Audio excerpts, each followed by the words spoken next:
All right, good evening. It looks like we have a quorum. I will check in with staff and see if we're ready to begin tonight's meeting. Thank you, Mayor. We are ready to go. Perfect. Well, welcome everybody. Apologies for the delay. We had a previous meeting that went a little long and it was important discussion. So there you have it. But we are here now and I'm welcoming you all to this joint meeting of the Cotati City Council and the successor agency to the former Cotati Community Redevelopment Agency for Tuesday, June 14th, 2022. And I'll begin by asking our Deputy City Clerk if we could have a roll call, please. Councilmember Ford. Here. Councilmember Sparks. Here. Vice Mayor Harvey. Here. Mayor Landman. And here as well. And next, as always, I'll ask our city manager if he could introduce the staff that are here tonight to help us through the meeting. Thank you, Mayor. So myself, Damien Obid, city manager. We have Kevin Patterson, our deputy city clerk, who you just heard. We have Angela Corder, our director of administrative services. We have Craig Scott, our director of public works and engineering. We also have John Bacher, our city attorney, here tonight, and Noah Hausch, our community development director. Very good. This takes us to item 3 in our agenda, which is the Pledge of Allegiance. And I'll ask the council to join me. I pledge allegiance to the flag of the United States of America and to the republic for which it stands, one nation, under God, indivisible, with liberty and justice for all. Thank you. This brings us to item 4, which is approval of the minutes and notice of waiving of reading of all resolutions and ordinances introduced or adopted under this agenda. This is an action item. And we do have 2 items for minutes tonight. The minutes from our Cotati City regular meeting for May 24th, as well as our closed session from June 7th. So I'll begin by asking my council colleagues if there's any corrections or additions they'd like to make to the minutes. And I'm not seeing any hands go up, so I'll move forward next. We have attendees tonight, so we'll take this to public comment next, please. Thank you, Mayor Landman. Speaking to our attendees tonight, if you'd like to make a public comment, please use your raise hand icon, or if you're dialing in, dial *9.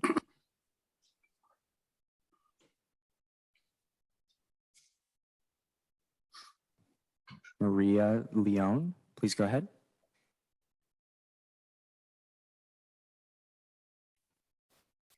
Hello. My name is Maria Leon, and I wanted to introduce myself. I was one of the Cotati residents that started the conversation around the mural that was painted in downtown. And a lot has happened since I reached out for the first time and where we stand regarding Maria? Today. I'm sorry, could I interrupt you for just a second? Apologies, and I know this is a mistake because you're new to a council meeting, but if this is a time legally, we're only able to take comments on the minutes. There'll be public comment in just a few minutes, which I think we'd all like to hear from you very much. Oh, but okay. unless you had comments specifically about approval of the minutes, we're in the wrong space. I'm sorry. I'm so sorry. Yes, I am new to this, so thank you. I will lower my hand. It's a complex procedure and it happens to everybody who's new. As a matter of fact, sometimes it happens to those of us who've been around here a while. Okay, great.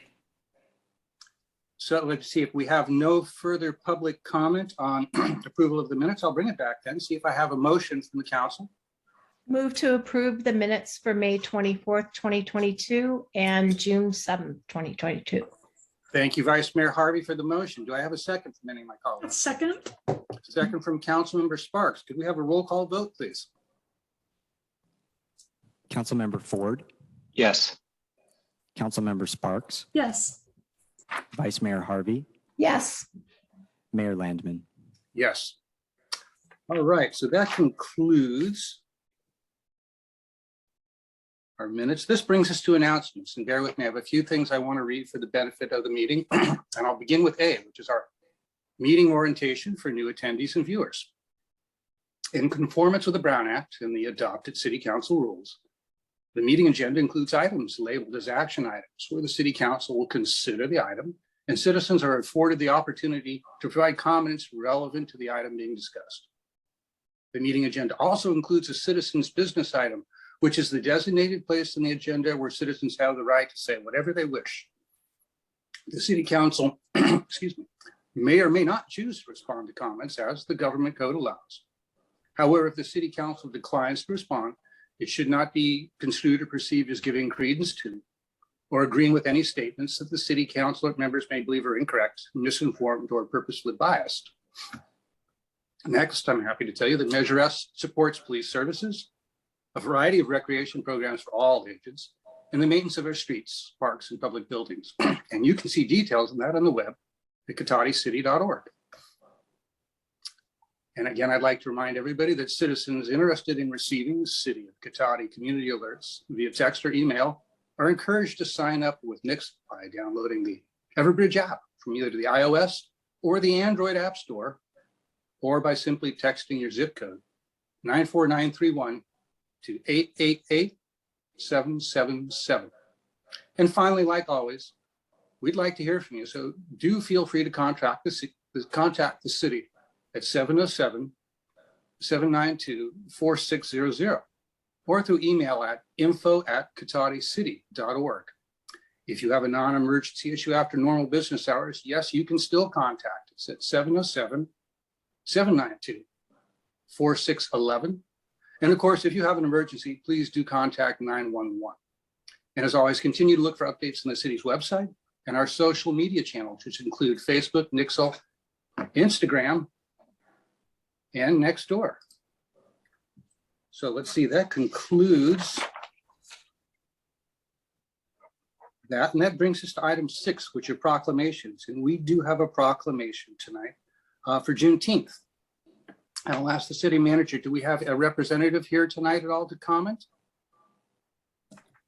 Thank you, Mayor. I believe we do. I believe it is Joe and our panelists.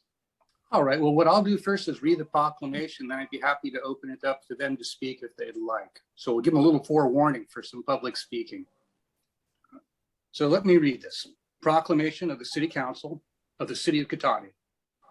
Whereas on June 19th, 1865, nearly 9 decades after our nation's founding, and in more than 2 years after President Lincoln signed the Emancipation Proclamation, enslaved Americans in Galveston, Texas, finally received word that they were free from bondage and recognized for the first time as citizens. And whereas Black Americans came to commemorate Juneteenth with celebrations across the country, building new lives and a new tradition that we honor today. And whereas in its celebration of freedom, Juneteenth is a day that should be recognized by all Americans. And whereas Juneteenth is a day that we remember the moral stain and the terrible toll of slavery on our country. And whereas Juneteenth is also a day that also reminds us of our incredible capacity to heal, hope, and emerge from our darkest moments with purpose and resolve. Whereas we celebrate the centuries of struggle, courage, and hope that have brought us to this time of progress and possibility, and everyday Americans who have helped make real the ideals of our founding documents for all. And whereas on Juneteenth, we recommit ourselves to the work of equity, equality, and justice. So now, therefore, be it proclaimed that on this 14th of June, 2022, that the City Council of the City of Cotati acknowledges and celebrates the emancipation of Black Americans and commits together to eradicate systemic racism that still undermines our founding ideals and collective prosperity. And with that, I'd be happy to open the floor. I will ask if we have a representative here today that would like to speak, just to raise your hand perhaps. And we'll let the city clerk run that process.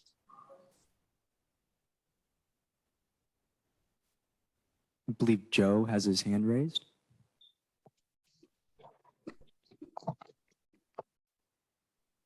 Good evening. I'm Jill Sturdivant, and I'm a member of 100 Black Men of Sonoma County.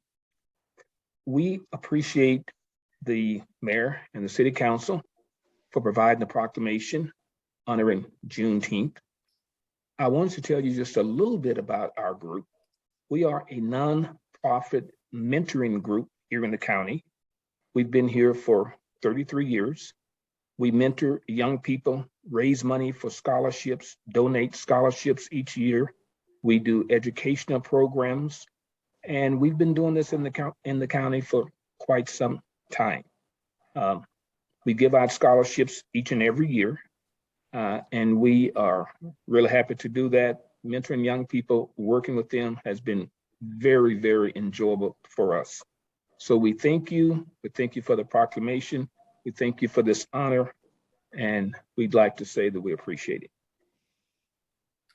Well, thank you, Joe. Thank you so much for working out. And I know personally, I want to thank you for all the work you do in the community with mentoring in particular. I will open this to anybody in the council who has a comment or would like to comment. I welcome that at this time. And if not, since we have had some discussion and opened it to a member of the public to speak, I will open it. Councilmember Sparks, I see your hand. Please go ahead. I just wanted to say thank you very much, Joe, for coming and for telling us a little bit about your organization. I'm interested to learn more about it, and I just appreciate you being here. Thank you. Thank you. Thank you. And Vice Mayor Harvey. I just wanted to also thank Joe for coming and thank you for all the work that you do. It's very important work. And thank you. I know it's not easy work, but thank you. Thank you. Thank you. And there is a Councilmember Ford. Joe, did you have something to add? I was just going to say that, yes, we do have a website, 100 Black Men of Sonoma County. If you're interested in more information, you can log on, read that, and find out more about our group. Great. And I just wanted to add my thanks for your work for 100 Black Men of Sonoma County, and say that I'm happy that Cotati is recognizing Juneteenth, happy that the federal government has recognized it as a holiday, and hope that California gets on board soon. Thanks. Thank you. All right. So with that, let's just open this very quickly to the public. If we have any other members of the public who would wish to comment. Thank you, Mayor Landman. Speaking to our attendees, if you'd like to make a public comment, please use your raise hand icon, or if you're dialing in with your phone, use *9.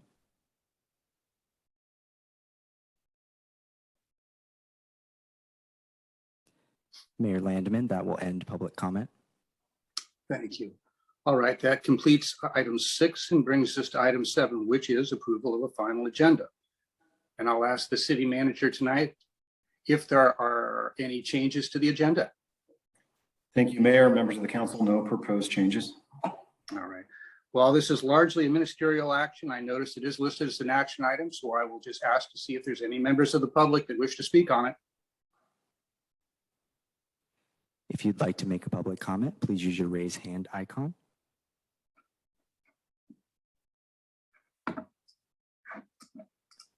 Mayor Landman, that will end public comment.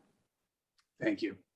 All right, that brings us then to item 8, which is citizens' business and public comment for consent calendar items. So this is the place to be able to speak. Any member of the public wishing to speak to the council on any item or items listed on the consent calendar, or any matter that's not listed on the agenda that are within the subject matter jurisdiction of the council, may do so at this time.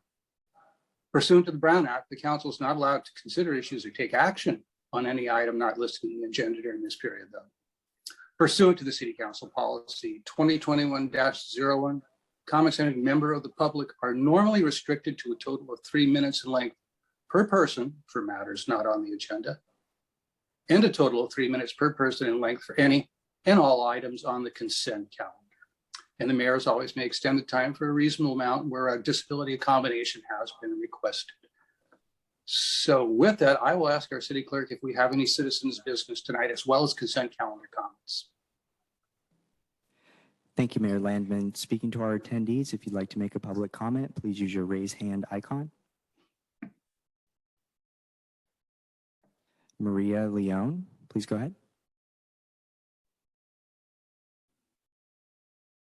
Okay, I think Okay, sorry about that. I guess I already introduced myself. I just, I was one of the community members that reached out to the city in various ways to talk about the mural that was painted in La Plaza downtown. My family and I, we moved to Cotati last year, and we love it here. We think it's a beautiful, small city, and I don't have anything else to say about it because so much happened in the last couple of weeks since I first brought it up. And I just wanted to take the time to show up to today's meeting and thank everybody, because everybody in the city everybody was so responsive and helpful. And I was just amazed at the way how everything unfolded. So thank you. I just wanted to say that I appreciate it. And I particularly appreciate you taking the time to listen to citizens like myself that have specific comments. So thanks a lot. That's all I wanted to say.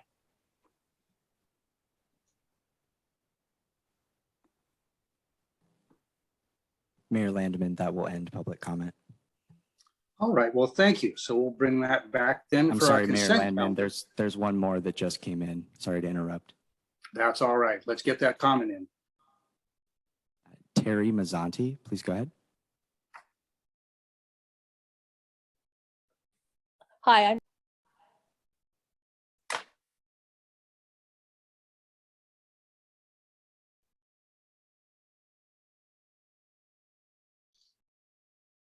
She no longer shows as talking permitted. There we go. Can you hear me? Yes, you're good now. Hi, I'm Terry Mazzani, I'm resident of Cotati, and my comment has to concern the scheduled water and sewer rate increase. The residents of Cotati were sent a letter in early May, giving us the opportunity, if we opposed it, to send back that letter opposing it. And I am interested in knowing how many return letters or comments you got total, and what the sentiment was of the residents of Cotati for raising our base water and sewer rates.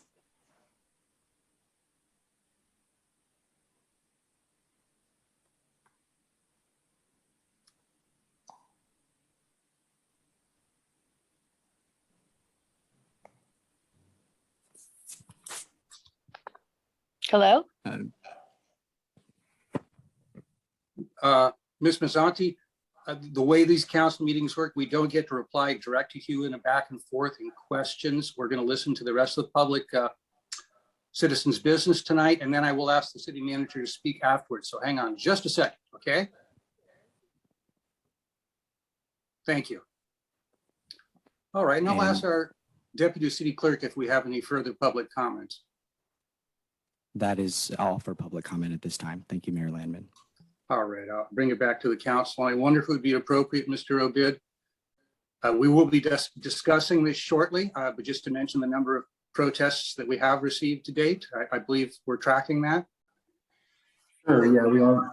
You are correct. We are going to be discussing this later, and we'll go over that later on that item. But in terms of the mail-in protests, I believe the deputy city clerk has the final number, but I believe it was around 160. 160. All right.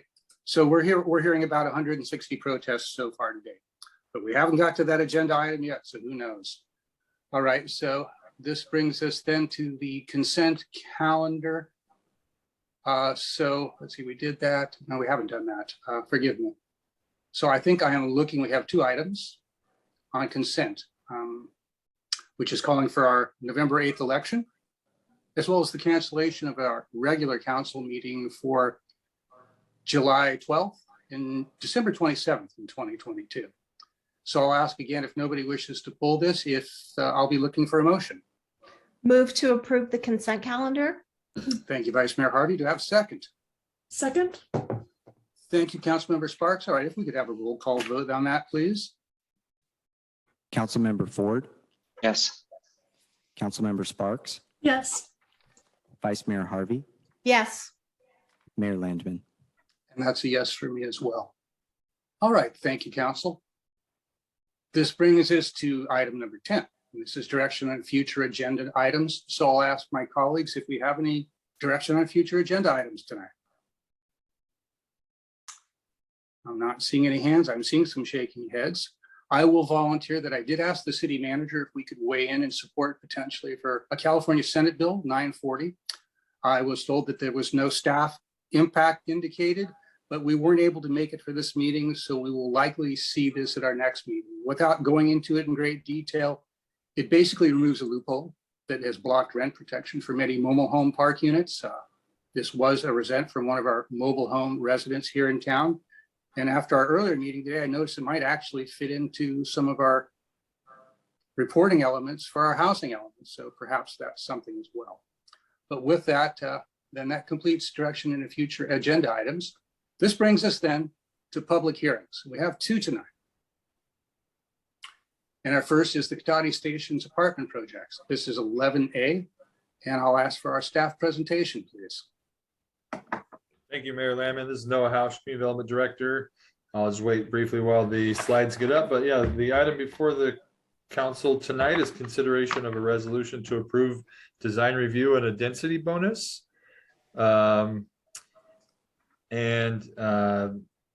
That's the applicant's presentation. Mr. Elliott will be presenting after I do.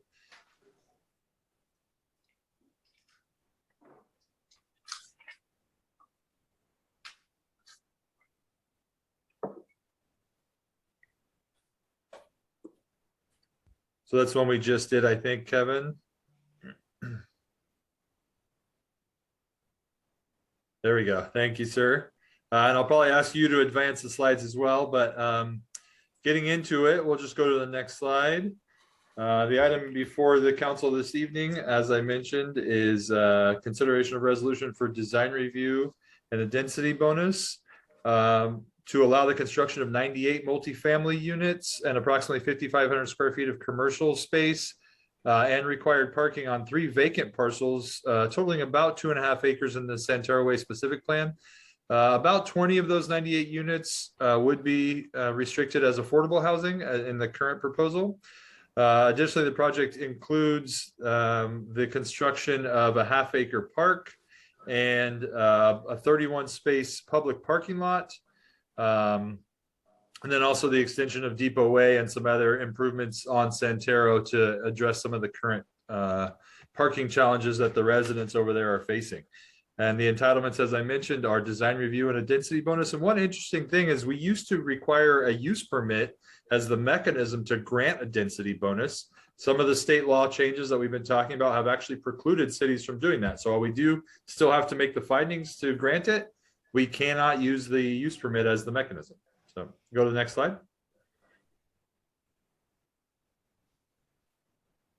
This slide is intended to highlight the zoning and general plan designation for the property. So here you see kind of the surrounding properties. It's on Santero Way. The pink property there is the Santero Way specific plan. And Kevin, if you'll advance the slide one more time, it'll highlight the 3 parcels that are proposed for the apartment project. The properties just to the north of those are where the park and parking lot would be constructed. And then you could see that it's solidly surrounded by Santero Way zoning, and then kind of in an area of light or low density and medium density housing designation with some commercial. Those are the red parcels on East Cotati. And we'll go to the next slide. This one shows an aerial photograph of the site just to give some context. And Kevin, if you advance it once, then it'll highlight the properties proposed for the apartment development. And then the second advancement will highlight the areas proposing to build the park and the parking lot. And then an additional advance will show improvements along Santero that are proposed to be made. Currently, the width of Santero is so narrow that the fire marshal has not allowed overnight parking to occur because they think that that's when they're most likely to have to respond to an emergency is in the evening when everyone's home and the street would be most congested, and they're really concerned about being able to get their emergency equipment there. This project has been conditioned to reconfigure that, widen the street even off-site down in front of the park and the adjacent development to allow parking to occur, and that would allow the removal of the no overnight parking prohibition in that area, which has been the #1 concern we've heard through this throughout this my tenure here at the city. And if you advance it one more time, it's worth highlighting that there's also an emergency vehicle access easement that was recorded across the city-owned parcel just to give another way to get out to East Cotati. It's not ideal because it is right in the same vicinity as Santero, but it does provide a secondary access point should it be needed. We'll go to the next slide. So some background, there's a lot more of it in the staff report, but the Santero Way specific plan was adopted in March of 2001. In October of 2016, that a 74 unit project was approved here. There was multiple extensions granted through that to keep the project alive, but the property owner and applicant at that time and since has deemed that project to not be commercially viable. The council will recall as an effort to try to find a way to make that project viable, that the owner engaged with Bridge Housing to build a project as 100% affordable. Bridge spent a lot of time with us and the council, and after about a year worth of effort, they also could not find a way to make that 74 unit project pencil, even with their kind of unique financing structure that is subject to affordable housing. So in June of last year, a new project was submitted, essentially requesting 98 units with about 20 of them affordable, still proposing to build all the public benefit and public improvements that were originally in the entitlement. As a part of that process, we sent a notice to the neighbors. We held neighborhood meeting. We put on-site notification signage, and this is just kind of in some of those engagement efforts that we were talking about in the last meeting, in the 4 o'clock housing element meeting. We will be seeking to expand how much we engage with residents when there's a large project coming through. The most frustrating thing that I've heard is, when people don't know anything about it until it's going for a decision. That's very frustrating to residents. So staff is going to prioritize expanding that for all of our larger projects. And we really use this one as a test case, and we hope that the neighborhood feels that we were successful. Last month in May, this project was before the commission. They reviewed it and they voted unanimously to recommend the city council approve the requested entitlements. So we'll go to the next slide. Just really quickly to touch on the design. I know Mr. Elliott wants to speak to this a little bit more, but just see it's proposed in 3 separate buildings, fronting onto Santero and then onto the new public park and new parking lot. And then there in the top left corner of the slide is the Depot Way connection. So that's a public street extension next to a new public parking lot, next to a new public park. All that this project will build before it gets onto its private development has the parking on site, and then additional improvements further down Santero to widen the road out, as we talked about. Go to the next slide. These are the elevations. Really the only thing that changes, a few of the balconies were proposed to be removed. Essentially, the applicant really wanted to respect the amount of time that went into the previous review of this design. And so they are essentially just reconfiguring the internal elements of the building. What that did, though, is it moved some of the door and window locations internally and required the removal of some of those balconies. Balconies are also a relatively high dollar item for development. And so that's part of how they are proposing to make the project more commercially viable, financially viable.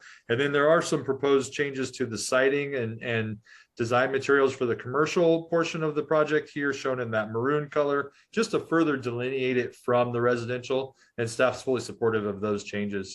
And we'll go to the next slide. It's just a rendering to try to highlight kind of the design. And from this standpoint, it should pretty much mirror what the past project looked like when the council saw that previously. So now we'll get into the analysis a little bit. The general plan analysis as identified in the staff report. There's a number of policies that this project implements. This slide just tries to summarize those, but we do seek to have a mix of uses in specific plan areas. We do want to provide adequate housing or land for recreational uses. Sorry for the typo. We want to accommodate viable housing sites at a range of income levels, encourage infill development, provide some incentives for affordable housing, and provide density bonuses to projects that are eligible. And as identified in the staff report, staff does find that this project implements those policies and a few others that are also summarized in the report. And we'll go to the next slide.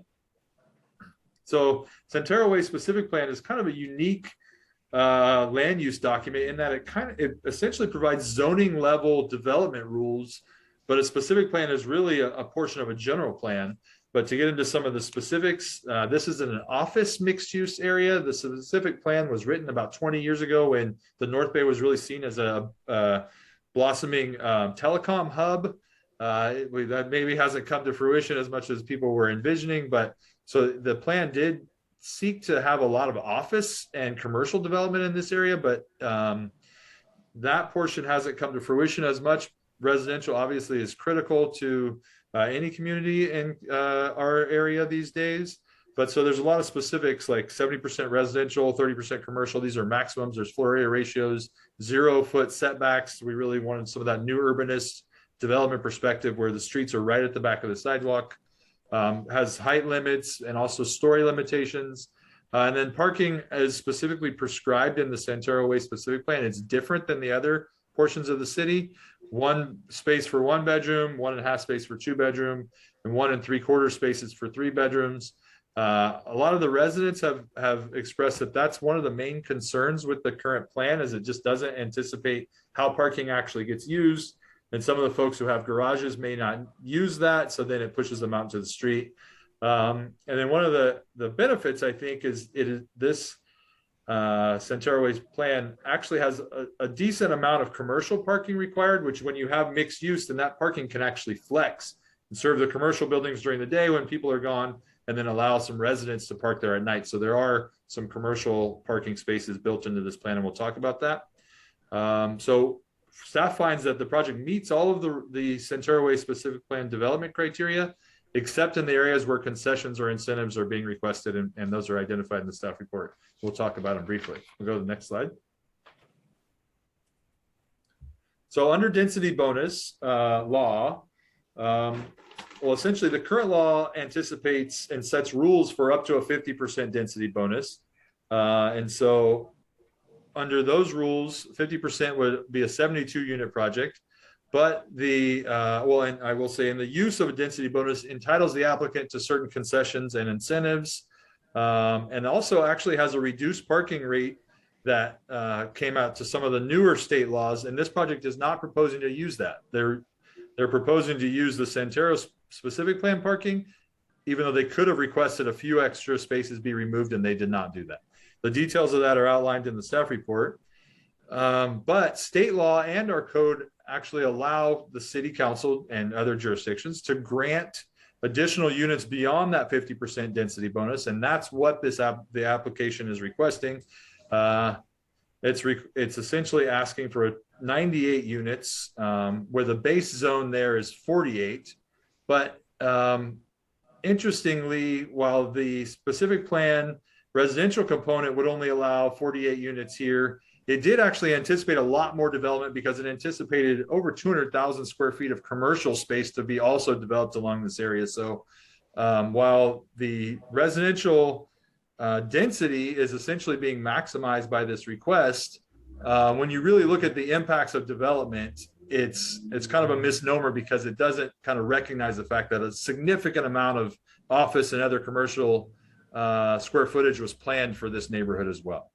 But it's worth highlighting too that, as I mentioned, the applicant really made a significant effort to not change the design of either the architecture or the site plan for the previously approved project, and it's generally been maintained.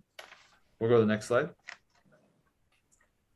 So one of the unique requests coming out of this application, with the exception of a couple additional concessions and incentives, the previous project was granted several, and those are just carried through, no changes. But 3 new requests were made. They're identified as number 7 through 10. So I guess that's 4 more, I'm sorry. 7 through 10 in the staff report. Minor setback changes of a couple feet, just to allow some of the trash enclosures, which are now larger under new state laws, to be met. Decrease the amount of private open space because of those reductions of the balconies, and also as a nod to the public park that's being built by this project directly next door. The applicant is requesting that the city council defer collection of impact fees from building permit issuance, which is normally when it happens, to occupancy. And the idea behind that is a lot of the construction financing is at a higher interest rate. So most development projects actually have to pay their impact fees out of that higher interest rate financing. and carry that through the cost of construction until they refinance it into a more permanent kind of mortgage. If we would allow the deferral of that collection to occur at occupancy, then essentially that would reduce their overall construction cost financing that they would have to carry through the life of the construction, allow it to just fold it into the more mortgage or typical financing. And then they're also requesting that the city council and the city cover the cost of the impact fees for very low and low income units in the project with the housing fund. And so, as we talked about, this project just really has struggled to be commercially viable. They identified that the real drag on some of the long-term financing and cost of the project is those very low and low income units, because you cost that out over the life of the project. And so they're saying if the city can help with the upfront costs of that by covering the impact fees of those units, then that will help the project be more commercially viable. We'll get all the public benefits of the low income units and the public infrastructure that they're building. And so that's one of the other requests. Staff, right now, the hard number of that has not been set because the impact fees are based on square footage. But we did cost it out with an estimate. It's about $275,000, assuming about $25,000 per unit at 11 units. If the council chooses to support that, then that would be memorialized in the affordable housing agreement, and that'd be brought back to the council for ultimate approval, and you'd see the real total number. We'll go to the next slide. Getting into some of the parking, per the Santero specific plan, 138 units or 138 spaces are required, and that includes 18 of spaces for the commercial, which staff sees as kind of flex space, available in the evening in theory for residents to park in. And the project is proposing 198 total spaces, and we'll get to the next slide and it shows the location of those. Oh, I'm sorry. This is the analysis how we got there. So this is on site, reconfiguring the parking on Santero, building some new on-street spaces with the extension of Depot Way, the new community parking lot, which will serve the smart station, totals 197. Then the widening of Santero down the street removes 32. So total net parking of 165, but this project only needs 138. So the city and the community over there, the neighborhood, benefits from a net of 27 additional parking spaces that this project would construct. And we'll go to the next slide. And this just shows the location of those, 44 along the street, 31 in the new parking lot, 16 along the Depot Way extension, and 106 on site. We'll go to the next slide. So there's some CEQA analysis. This project is found to qualify for both an infill exemption and be in keeping with the Santero Way specific plan.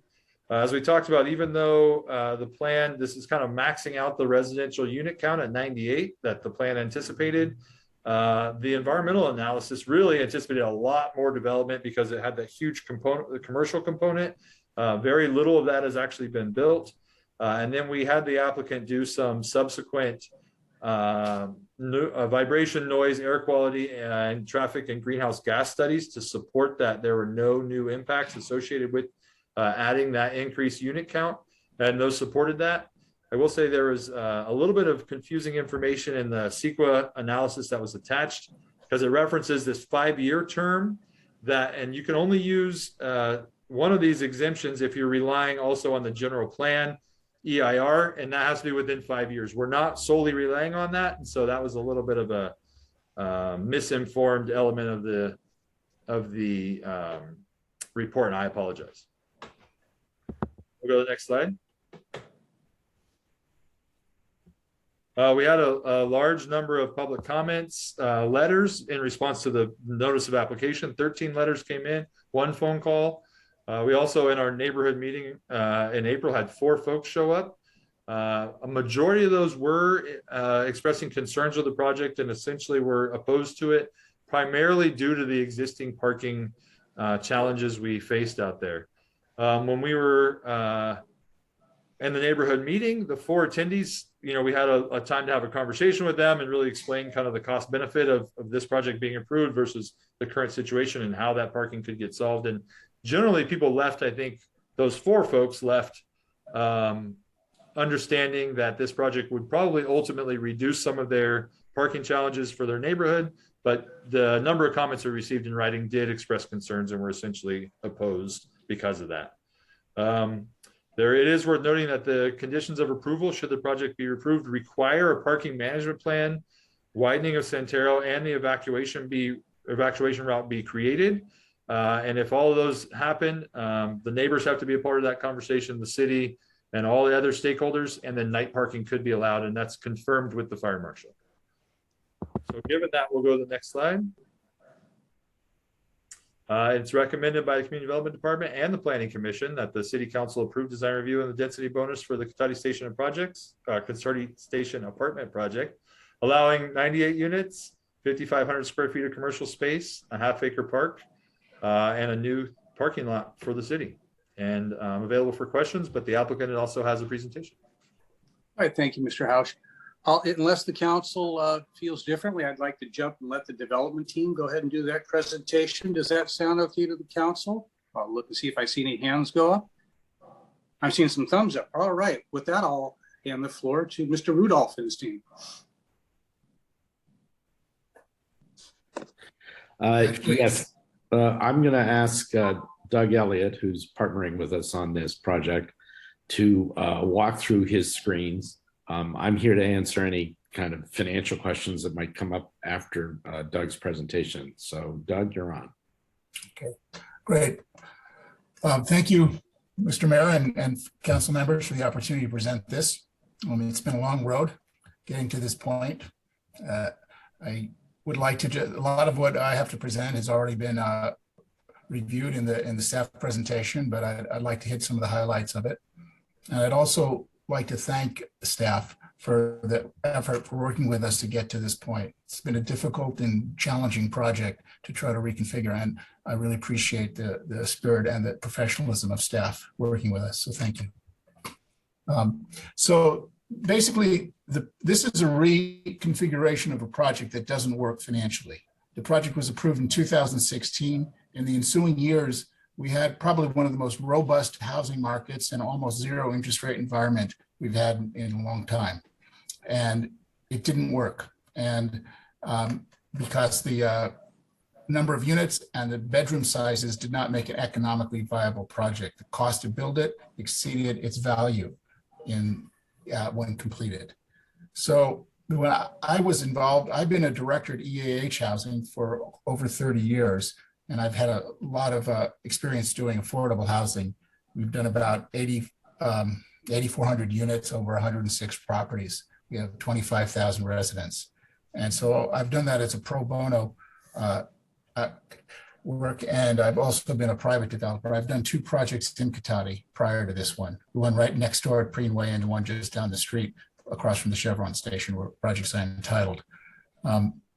So the goal here was to take the existing buildings as designed and reconfigure them so we'd have more units of smaller bedroom counts. That would make the project be smaller bedroom units, ultimately allow for more units and increase the overall value of the project. In doing that, we kept the buildings the same. We kept the footprint the same. The site plan hasn't changed. By the way, I want to introduce Dave Brown, our civil engineer from Adobe, is here with us. And if questions come about infrastructure, he's the expert to answer those. So thanks for joining us, Dave. The reduction of the balconies is one of the changes because as we changed the units, the fenestration of the building was modified. And so we had to move some of the balconies. There's also some cost savings. And the modifications to the commercial frontage, as noted, we wanted to differentiate it from the residential to make it more viable. Next slide, please. So again, my background is I've been a private developer in the Bay Area for doing primarily residential. I've been now 30 years with EAH as a director, and I've done 2 other projects in Cotati, the Greenway and the 696 East Cotati. Next. So you all know where the site is. So next, please. And this slide is the same aerial, and it shows more or less the connection of things. Starting the left, there's the city-owned mixed-use site across which there will be an EVA that will allow access to East Cotati Avenue, which will be constructed as an expense of the site. There's the smart station lot. There'll be new parking in the blue, the community park, the project site. You can see phase 1, and then the future undeveloped area of Santero Way across at the end and across the street. Next slide. And so the area of this project approval is this area shown here. So that's where the new project and the public infrastructure improvements will be. Next, please. So again, this is a site plan that you've seen of the site. The footprint is identical. We don't even have to change the civil engineering plans to accomplish the project. The changes are within the walls of the building. And you can see the EVA on the left side of the screen. Can you see my cursor on this? Probably not. No, it's okay. You can see on the left of the screen, there's an EVA that we'll be creating, and then it'll go across the city lot to give a secondary emergency evacuation and emergency vehicle access. It's part of the route. Next. The primary entry off of Santero Way is shown with this arrow. And so we've maintained the same architecture of the building. We haven't changed it with the exception of modifying some of the balconies and making the commercial frontage read more like a commercial frontage rather than residential units. Next. So this points out some awnings and some changes to those elevations. Next.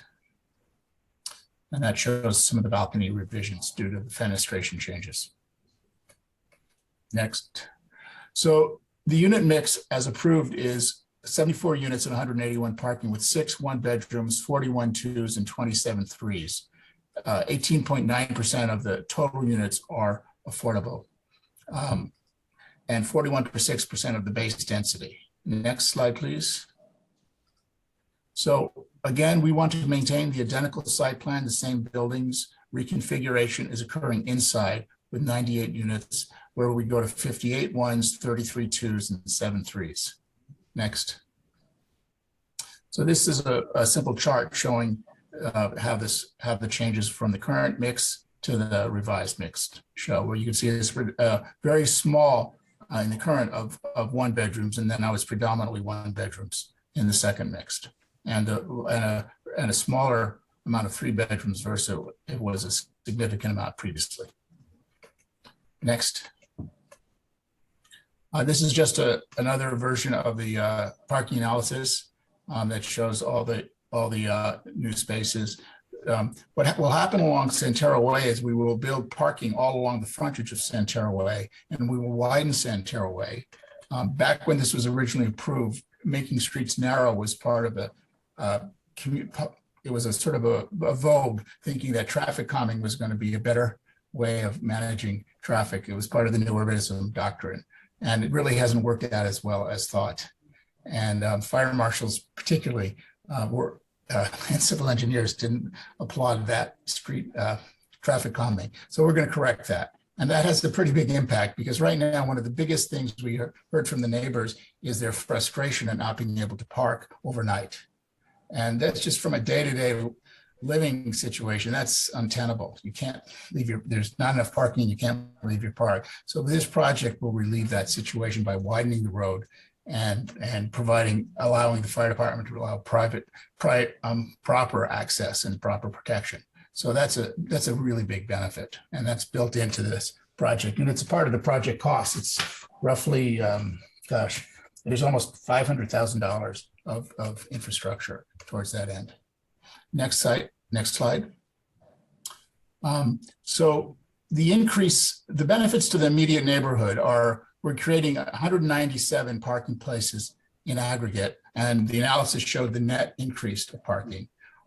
We did not ask for a parking concession on this project, which would have been one of the concessions that the density bonus would have provided for us, because that was the key issue to this community. And that's the key issue. Every development has to look as an infill to what its impacts are. And so we went to, we looked at that and said, we do not want to negatively impact the parking situation in the neighborhood. We want to positively impact it, and we want the neighborhood to support this project. And I believe and we did have 2 meetings, the community meeting and then a presentation to the HOA followed that. And I believe that the consensus, I can't speak for the HOA, was that they realized that the benefits of this project, their parking situation will be better with this project than without it. And a condition of the staff report is that we will have to have a parking management plan, which will compel the apartment owners, the people across the street and us, to work out a plan that makes much better sense to manage the parking resource more effectively. which is something that I think will really also help them. So that's a benefit. We improve fire protection and public safety by creating an EVA and by widening the road. Interestingly enough, even though the units go from 74 to 98, we actually reduce the number of bedrooms in this configuration by 25. In our experience with about 8,400 units at EAH, we've learned that bedrooms roughly equate to population, not exactly, but 25 less bedrooms will mean not necessarily 25 less people, but definitely a reduction in the overall population of the project there. The less residents, the less demand for parking. So even 98 units is 25 less bedrooms. That's less people who are going to be competing for parking spaces and less people having trip units in and out. So the project will be less impactful as currently designed, as proposed, than is currently designed. The other issue is that sometimes it makes sense for a 3-bedroom unit to be used by 3 or 4 college students as a dorm, because they divide the cost of a 3-bedroom by 3 or 4 people, and it's a lot cheaper than renting a single unit or 2 people sharing one. So what ends up happening around universities is you see a lot of 3-bedroom units becoming ad hoc dorms, and it's very hard to control that. And that was another impact that was articulated very strongly during the first approval. And they were very concerned about that. So by moving the 3 bedrooms out and doing predominantly 1s and 2s, that risk is mitigated. And it just doesn't, it's not practical to do that for them. And then we're providing a community park and neighborhood serving commercial space. Next. On a community basis, we're providing entry-level housing. Smaller units are 1-bedrooms average about 650 square feet. Smaller 1-bedroom units will be priced at the lowest entry-level price point for new rental projects. The more affordable by design, the more opportunity there is for the workforce to live where they work. And that's been a guiding principle in a lot of the developments we've worked on, that you can house your public safety workers, you can house your city employees, you can house your teachers, you can house a lot of the people who live in the community, especially at the beginning of their careers, by creating smaller units that are more affordable close to work. So this is really what infill housing is about. And it's also transit-oriented development. Even though this is not an urban location, people are close to you're being built on the train station, and that's where you want to have the highest number of entry-level units, is next to transportation hubs. It increases the permanently affordable housing. I have a great deal of respect, and I've worked collaboratively with Bridge over the 30 years. They're friendly competitors of EAH. We're about at the same scale. And if anybody could put it together, they could put it together as an affordable project, and they couldn't, because the money just isn't there to do it. So this is in some ways a public-private partnership, because what we're doing is we're using the changes in this project to make it financially viable so we can actually deliver the affordable housing with a minimal subsidy from the city to make it work. I'm sure you're all aware of the regional housing needs, the RHNA assessment issues, and those have been pretty controversial of late, as the state has gotten quite enthusiastic about creating more housing.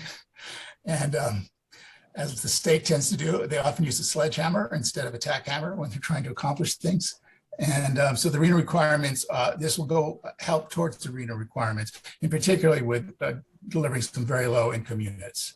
We're still providing the community park that was in the original proposal, no change on that, this community space. And ultimately the impact fees to the city will be in the range of roughly $2 million for the market rate units.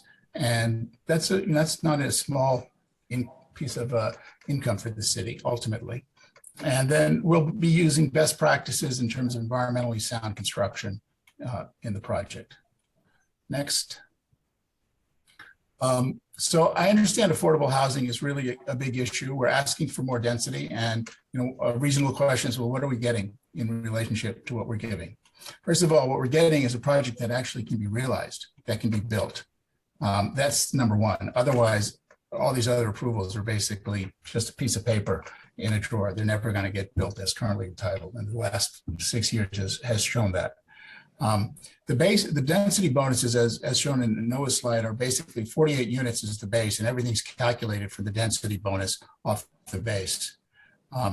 With 8 units of very low, 2 units of low, and 10 units of moderate income, that would be 20 affordable units. We had proposed to do 19 initially, and we've been encouraged to try to round that up to 20 if we did more moderates. And reluctantly, we will try to accommodate that. And that gets us to 20.4% of affordable of units affordable within the overall project, which is a 41% increase over the base.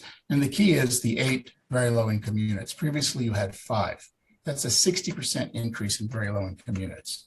And as you well know, very low income units are significantly more expensive to provide than low incomes, and far more than moderates. So those are the hardest units to do without subsidy.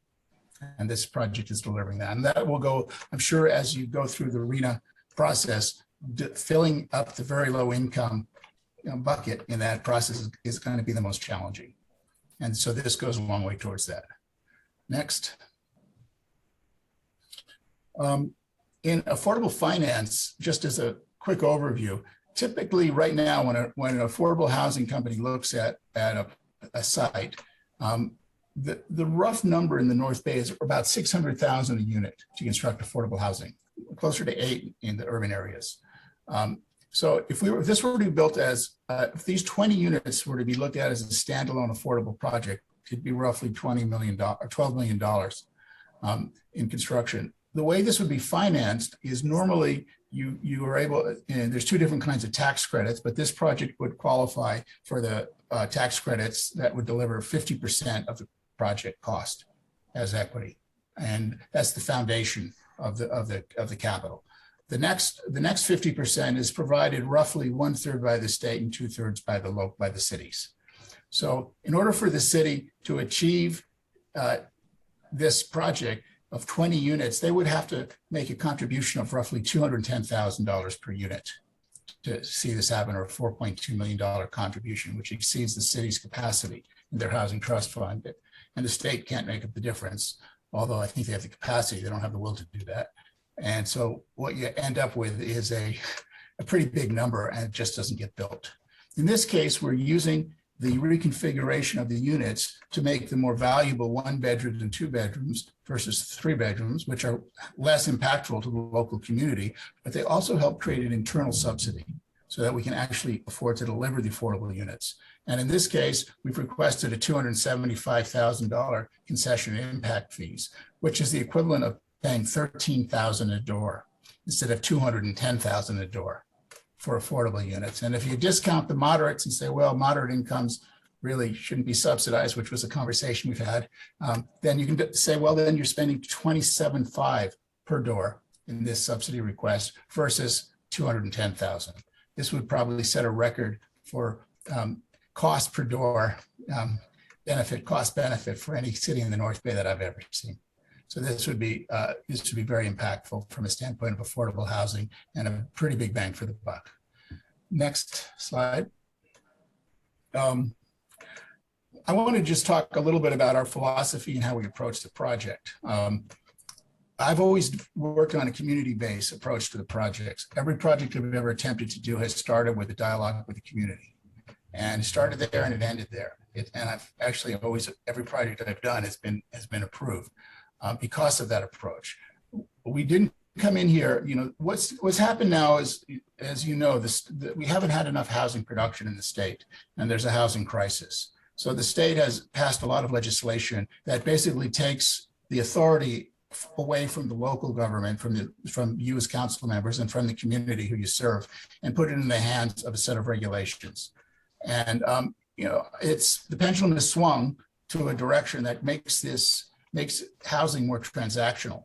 And we didn't take that approach. We took the approach of what works within this community, what works within the neighborhood, what's going to be a long-term asset for this Santero Way specific plan area. And that's why we didn't ask for any concessions on the parking, and we're exceeding the parking requirement consistently. We've exceeded the affordable housing requirement of 15%. We didn't ask for concessions, and most developers will ask for an in lieu payment instead of actually building the affordable units. I've never done that, and it's against my philosophy. We are actually going to build these units. These are big things. These are not just insignificant little side notes. This is really substantive to what we're proposing here. And this is really why I believe this should have enthusiastic support for this. We did make a sincere and concerted effort to engage with the community and listen to them. We were not required to do that, but we did that because we think it's a responsible way to develop. This project is designed to mitigate and address the concerns, and it's a positive impact to the neighborhood. The project supports the goals of the general plan, specific goals and larger macro goals, and it provides more transit-oriented development in an area that's designed and zoned for development versus greenfield development. And these revisions allow a project that doesn't work in one of the best markets we've ever had in the last 5 years with almost zero interest rate environment to actually be realized. And that's pretty much the recap. So with that, if there's any questions, I'm happy to answer them. All right. Well, thank you very much, Mr. Elliott, and thanks staff for that. And I'm sure council will have some questions. So let's go right to that. And I'll ask my colleagues who'd like to lead off. Mr. Ford, I saw your hand first. Thanks, Mayor Landman, and Vice Mayor Harvey. And thanks to staff and Doug for the presentations. So a couple of questions. What's the long-term management of the project? Does the Colvin Group keep them? And manage them as rentals in the long run? Yes. Yeah, it's the projects like this are managed by the developer. So as the developer of the project, we'd be managed. Sometimes we typically work with a third-party management company, someone who has a presence in the area and is managing other apartments in there. And I know this isn't a condition, but I'm just making, so it's not the intent of the Coleman Group to build it and sell it? No, well, the intent is to build it. We will probably have a joint venture partner as a builder partner on this, who is a production apartment builder to do this.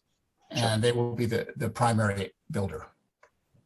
Right, builder. I'm thinking long-term. The intent of of your group is to hold it.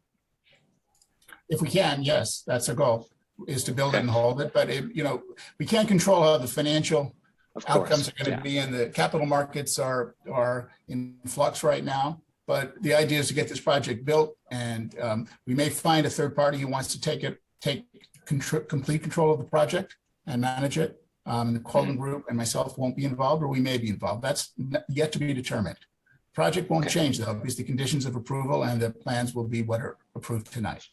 Sure. There's a question for staff. Sometimes when we've talked about RHNA numbers, Noah, we talk about the possibility of getting credit on RHNA numbers for affordable by design places. Are any of these going to give us a shot at any even moderate credit? So I'd be speculating. So HCD allows us to, if we can demonstrate that we have units that are renting at affordable levels, then we're allowed to count those.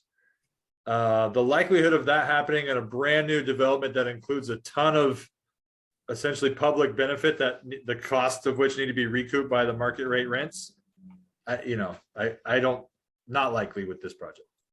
Okay, thanks. And last question also for you, Noah, is can you clarify the 19 versus 20 affordable? I obviously am interested in every unit we can get, so I just need a little clarity, because you said 19 or 20 and Doug said 20. Yeah, so it's, I was anticipating that, I've been working with the developer for like a year now, and this is on this project, and with Mr. Colvin and Mr. Rudolph since I was hired.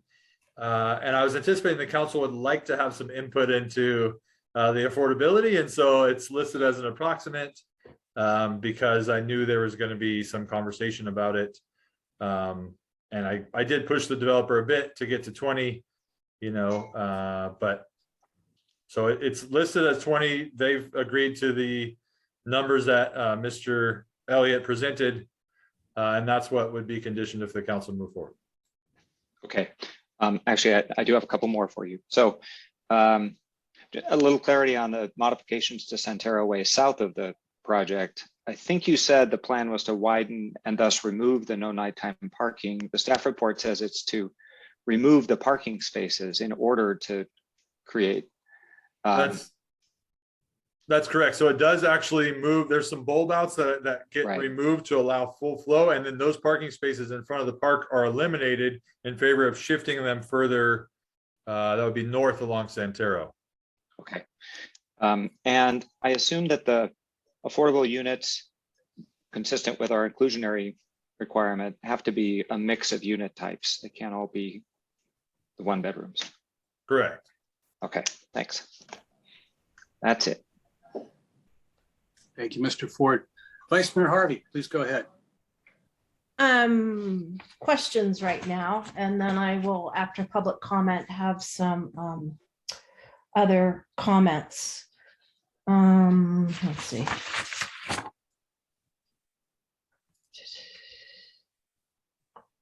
So you talked about how many units, how many balconies were removed, but it's hard for me to tell. So how many balconies are left? Do you? I'm Not sorry, gonna that know. number right I mean, off we the top talked of my about head. removal, but I think roughly 20 or 22 are left. okay. It was roughly about half. Half. Okay. All right. That helps. So can you help me with why a low and very low unit costs more to build? It doesn't cost more to build a low or very low income unit. They cost the exact same as the market rate units. The cost is that the value of the project is reduced by more dramatically by a very low income than by a low income, because the rent for a very low income is significantly below market rate. And apartment projects are financed based on their value, and their value is determined by looking at their net operating income out of their cash flow. And so if the cash flow of apartment project, and all the units are built identically and managed identically with the same amenities, they're not sequestered off as separate affordable units. They are just integrated into the project, but the rent is reduced significantly, meaning the cash flow of the finished apartment is reduced, which means that there's less value to the project in the capital market, and it's significant. And that makes a challenge to make the project work because the costs don't go down at all to build it. Okay, I get that. Then I guess, Noah, this goes to you, because waiver number 9 states that they cost more, that it costs, there's a higher cost for the low and very low units. And what I just heard said is they cost exactly the same, but their value is lower because of the reduced rents.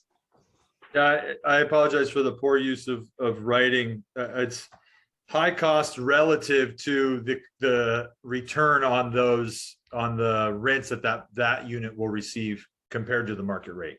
But they don't cost any more, which is what that says. It says they cost more, and that I was struggling with. Why would they cost more? They wouldn't cost more. Their value is less. Well, yeah, they cost. Exactly. And I apologize, it's poorly written. It says relatively high cost of constructing combined with reduced rents. But that is correct. I could have written it much more clearly. Okay. Waiver 10 talks about the applicant has requested the collection of fees to be deferred. What guarantee do we have that they will be paid? So if the council were to choose to support that as a part of the affordability agreement, which is essentially a contract document that's signed and recorded, the fee collection will be built into that. And the hook that the city has, separate from that legal contract, is allowing people to move into the building, because we control that with it's called occupancy, but it's essentially finaling the building permit. So they won't get that occupancy unless and until that money's paid. Exactly. Okay. Yeah. I just wanted to be clear, because what I was afraid of, we give them the occupancy permit and then they walk away and say, oh, well, we're bankrupt. We can't pay you those fees. So I wanted to make sure that we were going to get them at some point. And I'm glad to hear that then they don't get the occupancy. Let's see. We'll talk about the density stuff later.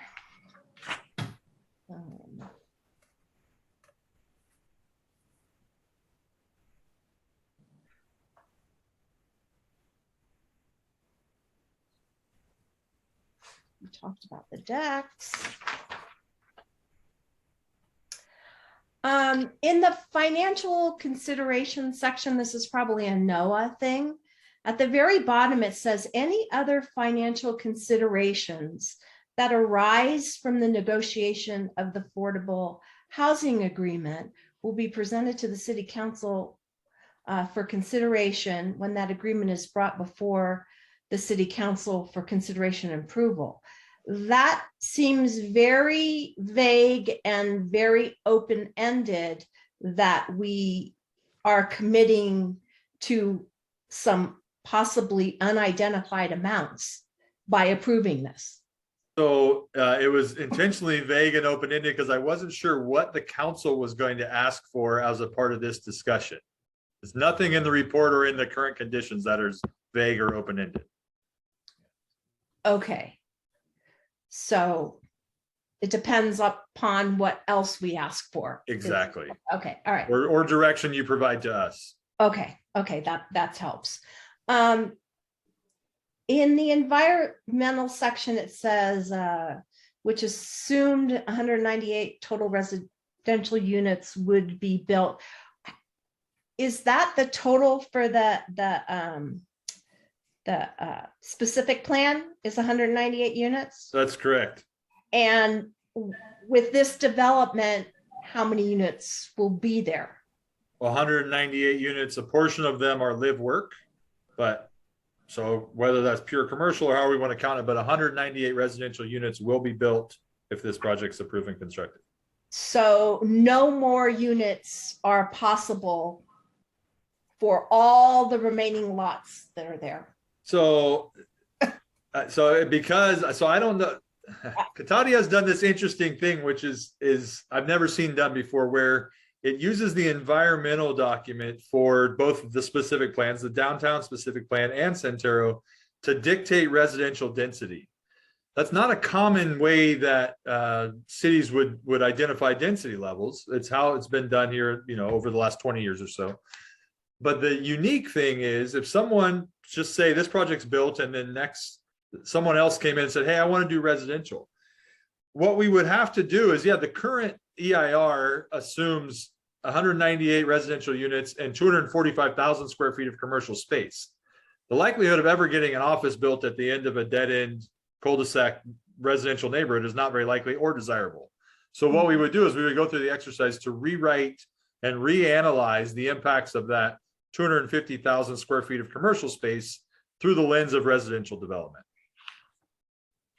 So meaning we'll have to rewrite the plan. Yes, and you may recall that the city's been granted $50,000 from ABAG MTC to do that.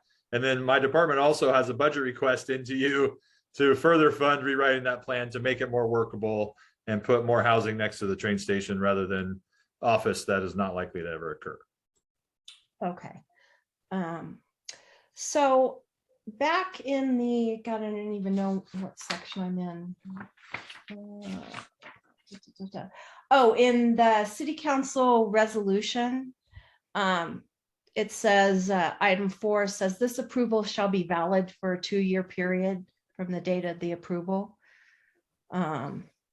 So is this a requirement?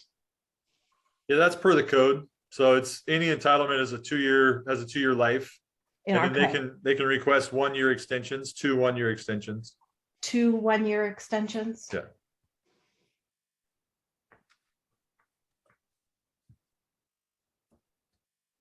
And the reason I'm asking is because we have had many of these things go on for decades. So I am concerned that, Mr. Elliott talked about, yeah, well, we want to do this and we want to do that. But what has happened is it doesn't happen, and it doesn't happen for decades. So I want to be sure that, if this goes somewhere, that it actually happens and doesn't get sat on forever. And you talked about why you have approximately in the below market rate is because you're still working on that. Well, it was anticipating the council would like to have some input into that conversation. Okay, all right. So does that mean that after we have input that the approximately will be taken out and the final number will be in there, or will it always stay as approximate? So it could go two ways. The council could agree, I think, to these numbers and say the resolution should be absolute. Okay. Or you could provide direction and staff would come back with the affordability agreement that actually provides the nuts and bolts on the affordability levels and the terms and all those things. And that's a recorded document that needs council approval anyway. Okay, all right. So Mayor, if you don't mind, I would like to have a further, after public discussion and everyone else talks, a discussion about the density. But Certainly. those are my questions for right now. Thank you. Thank you.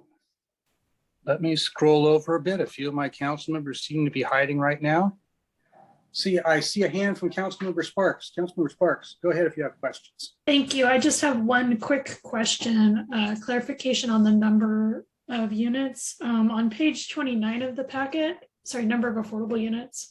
On page 29, item 9 says that the City Housing Fund to pay the proposed impact fees for 11 low and very low units, but then on the table on page 42, there are only 10 listed. So I just wanted to get some clarification on that. Yeah, it's 10 total for very low and low. Okay, so the 11 was just should just say 10. That's correct. Okay, that was my only question. Thank you. Thank you, Councilmember Sparks. And I thank you particularly for that, because that's kind of going to lead right into my first question. Forgive me, I may be unclear, but I had my initial notes that we had 8 very low, 2 low, and 10 moderate. Is that correct, or is it 9 moderate? Are we sitting at 20 or 19 affordable units? Initially, 20 currently. 20. Okay, so it is 10. That's 3 scratch outs, but your mayor finally got it right. Thank you, Mr. Hausch. All right.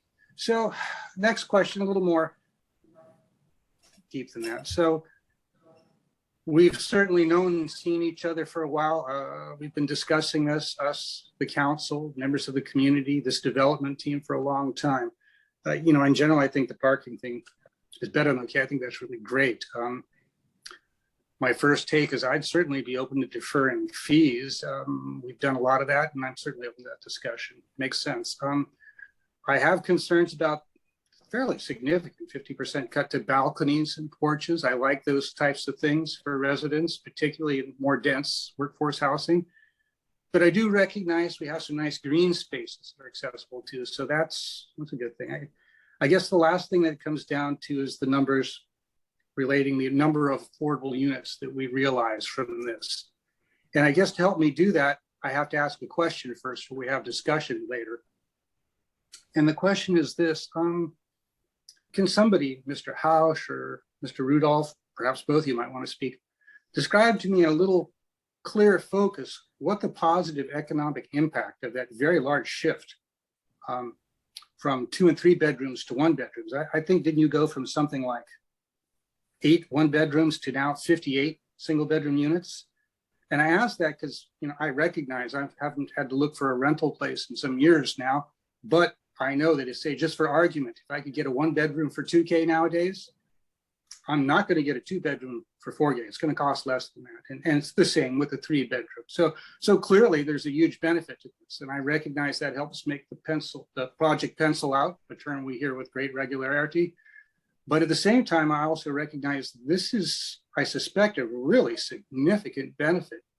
And so for that, I want to make sure that, the people of Cotati are getting an appropriate benefit in return later when we discuss the number of house units. So just describe to me a little bit what that looks like. Mr. House, you have any thoughts on that to start? Well, yeah, I mean, so since I was hired in Cotati 2019, I thought this project would be a huge benefit to the community. Putting a mixed use project right next to the train station, building the city park, extra parking for the station so that the capacity there can be increased, more walkable. I mean, it just walks the talk of everything that a planner wants, right? I mean, just putting on just pure planner hat. So the benefits are there. But what I've seen also, and I, Vice Mayor Harvey alluded to this, you all allude to this regularly, is how many projects have gotten entitled in Cotati and never been built for a variety of reasons. But I do see the ability for cities to, for lack of a better term, maximize exactions from development. That window is closing on how development works, both because all the different levers that the state has provided to folks to build different things, the impacts we've had from the construction industry as contractors and the tradespeople age and retire out and younger people don't get involved in that, and then all the crazy supply chain things on materials. All those things have combined to, from my perspective, justify giving the increased return on the project's bottom line pro forma from that shift in 3 bedrooms to 1 bedrooms, in exchange for the city getting a huge amount of public benefit that I don't actually see very many projects being able to foot the bill for looking into the future. And thank you, Mr. And I would agree with much of that. But what I was really asking more is just to help us get a better sense of what that increase in financial improvement was. That's kind of all I was looking for. And there's nothing pejorative about that. I like the thought that a developer could actually make some money off something. That's not a bad thing. So maybe I'll jump to you, Mr. Rudolph. You look like you're ready to go, and maybe you can give me some clarity. Sure enough, Mayor. I believe the simple answer is as follows. When we first penciled this out at 74 units, we were thinking the 3 bedrooms would rent somewhere around $2,700, and a 1 bedroom would rent for about $1,800, or to make it simple, $2,000 and $3,000. So by eliminating 3 bedrooms and turning them into 2 1 bedrooms, you start to pick up about $1,000, right? You've got 2 at 2,000 versus killing 1 at 3,000. You lose 3, you pick up 4. You do end up, as Doug pointed out, with 25 less bedrooms, less impact from that perspective, and you are picking up about $1,000 a month in rent across the 3 bedrooms you're eliminating. Okay, that helps where? Well, we're spending about $1.5 million in widening Santero Way, building building out the city parking lot, buying and building the park, and completing pipe in the ground work that the city engineer wants done. We could not pencil the 74 units with that mix. And believe me, I approached multiple banks, and the issue was always the same. Banks are not too comfortable underwriting anything that doesn't generate revenue. So they don't like affordable units. They don't like units that are deed restricted with respect to rents tied to a different level of inflation, i.e. wages, versus the inflation on prices. And they definitely don't like underwriting non-market projects. That's why Doug showed that chart with tax credits to sort of drive it, because banks just won't do that kind of thing. So when we looked at the 74 unit approval we got in 2017, 2018, and we went to the banks, we could not finance it. When we pivoted to a nonprofit affordable housing project development, they could not get the tax credits. And the biggest reason they couldn't get the tax credits was the number one rubric was cost per unit. And guess what? For that cost, with that impact of all of the exactions just described, 74 units didn't do it. When Bridge Housing left the field of play, they had a meeting with myself and my partners and described that at 100 units, they might have been able to do it. And that then got us thinking perhaps we should attack it from a completely different angle. And that's when we brought Doug into the partnership. And as you can see, he's thought it through. We have modeled this nonstop now for 2 years. And I can honestly say this is the best we can do. Well, I think there's a lesson there certainly that we've all learned. And I think there's a lesson there certainly for Bridge Housing too, because I wish they had followed that approach. That project would have brought significant benefit in terms of low-cost housing. And I agree with your concern. I realize that banks don't appreciate this quite logically. Unfortunately, the state does very much, and they're leaning on us very heavily for us to appreciate it as well. So I know you understand our position. So with that, I think this is a perfect time to take a break then, since we've all had some questions, and open the public hearing on this. Thank you, Mayor Landman. Speaking to our attendees tonight, if you'd like to make a public comment, please use your raise hand icon.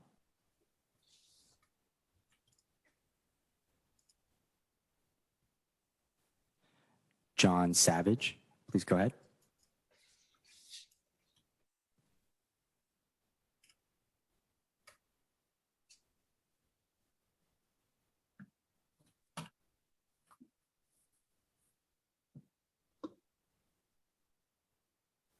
John, if you can go ahead and unmute.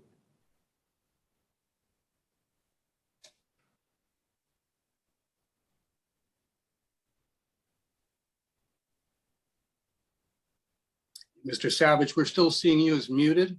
If you can unmute, please go ahead. All right, can you hear me now? Perfect. All right, thank you. Good evening, Mr. Mayor and City Council. I'm John Savage, and I am speaking as an individual citizen and homeowner on Santera Way since 2005. I'm speaking on my own behalf as this matter is related solely to my personal interest. I attended the neighborhood meeting held about the Santera Way apartments, and I believe that the project as a whole will be a strong and positive addition to Santera Way. I believe the issues identified about the development have been thoughtfully considered and addressed to the best of the planner's ability. Specifically, the reduction in the number of bedrooms, widening of Santera Way for 90-degree parking and elimination of no overnight parking, additional parking on Depot Way, emergency vehicle access, a new park, and lastly, developing a Santera Way parking management plan with current homeowners. It'll be good to see another portion of the Santera Way specific plan be fulfilled. Thank you.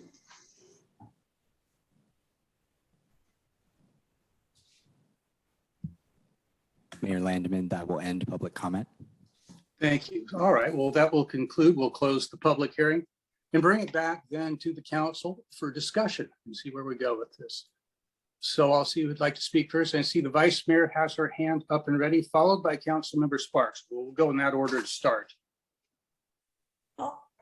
I really would like to talk about the density bonus stuff. I really had a lot of difficulty with looking at the charts and looking at all the calculations, and really felt that they were misleading because everything mentions the original 48 units for the zoning, and it feels like it's just like glossed over, completely and absolutely glossed over, that an additional 26 units was added. And everything keeps referring back, and the percentages keep being calculated off of 48 units. And that's not what we're talking about here. We're talking about 98 units. And I think it was just even said, which is interesting information, that Bridge Housing had said that if for 100 units, they could make this happen. Yet what we're being asked here is to have 78 market rate units. And so I struggle with the density bonus as it is. We're being asked for 24 units plus 26 units. for a total of 50 units extra, yet we're not being given but 20 units affordable. The 8 units are a given because in order to get the first density bonus, those 8 had to be given because the calculation came out to 7.2 units and you can't do 0.2 of a unit. So it's always going to get rounded up to a whole unit. So then there's the other units for a total of 20. And I don't feel like this is enough. And I personally would like to request that staff work to increase that number of units. Because I just, adding 26 more units on top of that, there seems to be plenty of play here to do that. And I'm just not seeing, I'm not seeing it. The parking's been a problem. They've known the parking's a problem.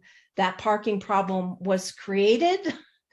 And they have heard a lot of input, as have we, for over a decade about that. So that rightfully should be included. The park, I think, is important, and the parking is really kind of needed, as was pointed out, so that the residents that are sitting in all those other units that have 3 and some of them 4 bedrooms, they have a place to park. Because if you go down there in the evening, that lot that is being talked about to be built on, there's a ton of cars parking there because there's no place for them to park. So that's been a known issue. So my request is to look at adding more units. My preference would be 24 units, deed restricted, affordable.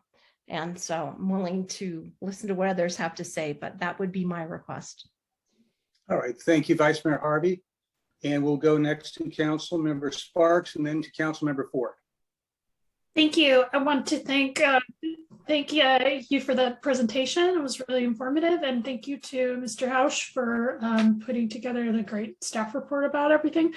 I am enthusiastic about this project. I think that the statement was made earlier that you ought to be. Hopefully, there's some enthusiasm, and I'm just really happy to see the very low income affordable units. Arena allocation, I think, is about, Noah, can you correct me if I'm wrong, about 30 for the extremely low? That's correct. Very low is 30. Yeah. Yeah. So to see a single project come in with almost 30% of our arena for extremely low, I think that's a great benefit. I'm really pleased to see the way the park and the commercial space is going to work together to make that area a little bit more vibrant. And I would honestly be open to being flexible about the exact number of units to make sure that this gets built. I mean, we've seen this parcel sit vacant, and I would love to see something get built. And if 19 units gets it built and 20 doesn't, I would be willing to go down to 19. So I'm very enthusiastic about this, and I really liked what I saw tonight. Thank you. All right, thank you. Councilmember Ford. Thank you. Yeah, thanks for the staff report and presentations. Those were all very helpful. I was on Planning Commission when the previous project went through, and I'm always fighting for more affordable units. So I'm primarily comparing this application to the already approved 72 unit application. And I think we measured density wrong. So that's one issue I have with just looking at 98 versus 72. Like the fact that we're losing 25 bedrooms in this proposal compared to the previous actually indicates to me that this is a lower density proposal than the one we already approved. And so I think the only counting units is problematic.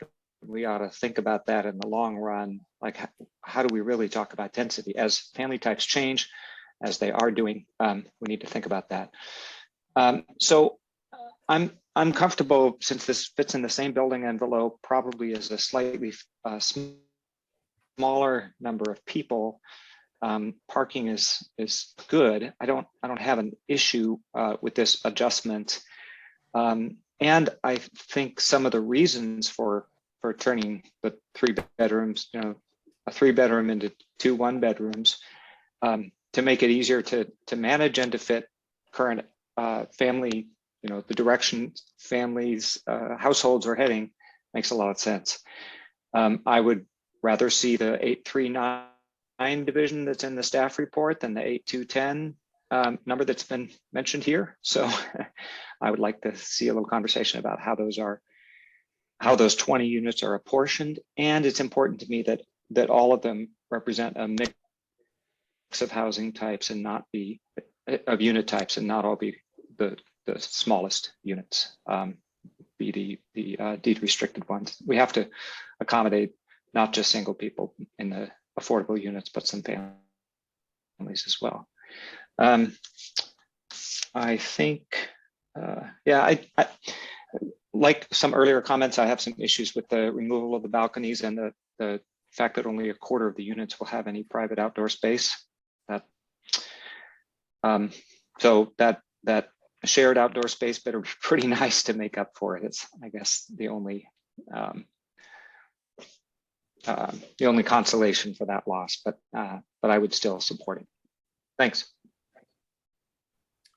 Thank you, Mr. Ford.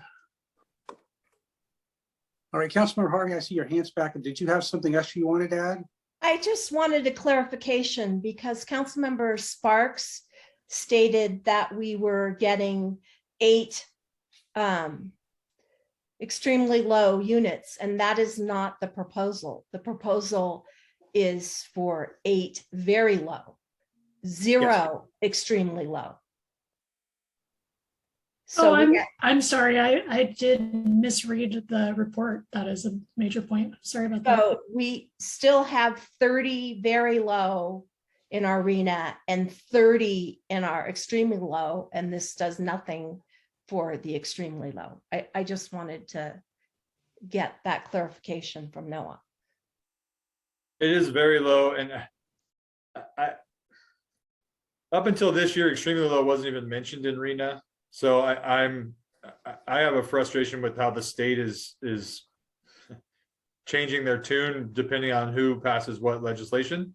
But the RENA historically has been very low and moderate income, and this project is proposing 8 very low units. Right, but I just didn't want it to go by the wayside because there's actually 60, however you want to call them, if you want to call them low, whatever you want to call them, but there's actually 60 of them, not 30. So it doesn't put a huge dent in that 1 or 2 category, correct? Can I make a comment on that subject? Please. In my capacity at EAH, we have addressed this issue as well, because a lot of state subsidies that we seek are requiring extremely low income, which is roughly, I think, 20 to 35 or 40% of median. Those projects are for the homeless. The entire legislation is about homeless housing.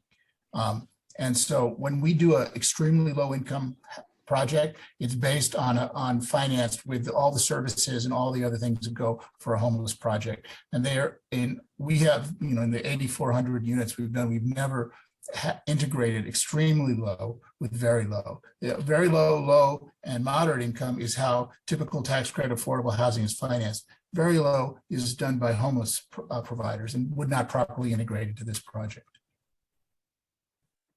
Agreed, but that's the numbers that we were given don't specify that it's homeless only, correct, Noah?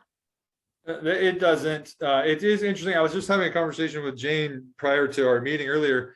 The state actually allows you to aggregate your very low and your extremely low, and I think even your low, to where if you overbuild some, it can take credit for your extremely low. I'm not super clear on the details, but they do allow you to aggregate the look of that. And there's a slide in the housing element presentation that I had to get clarification on, but if you look at that, the bottom, it's a matrix and the bottom of it aggregates all three of those together. It's worth taking a look because it's an interesting nuance. But to Doug's point, we are not likely to ever get extremely low as a part of our inclusionary housing program.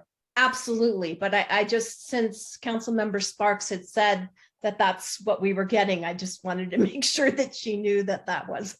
I apologize for misspeaking. It's okay. I just wanted to make sure you knew. Yeah. All right, well, let's see. I guess I'll kick off by saying I feel a sense of frustration, and that's in behalf of all of the parties involved tonight. I think all of us, for a variety of reasons, but many of them shared, would like to see this project cross the finish line tonight. I think that's a given. I think all the points, the positive points that have been made about it, there are none that I greatly argue with at all.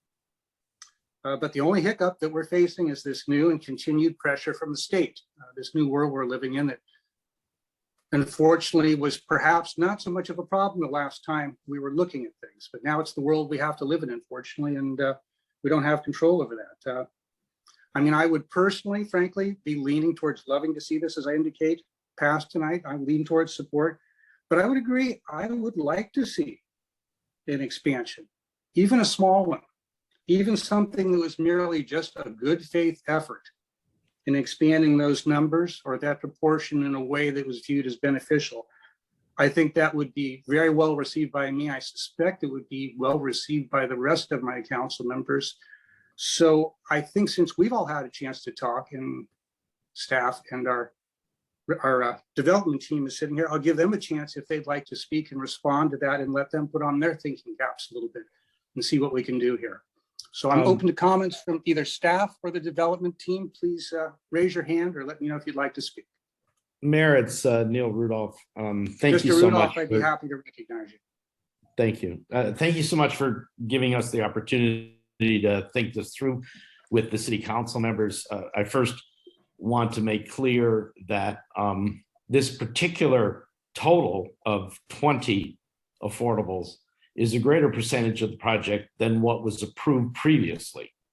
So the 20 affordables on 98 obviously is more than 20%. There were 14 affordables on 74. And so this is a greater percentage right out of the box. But I'm hearing from the council members loud and clear. I'm trying to come up with a compromise that would work for everyone. And I believe that the development team could accept 8 very low, and Councilmember Harvey is 100% correct that that is a given to get the density bonus, because it's, as she pointed out appropriately, it's 8 over 48 that gets you the 15%, and you qualify for the density bonus. We could go to 3 low income units.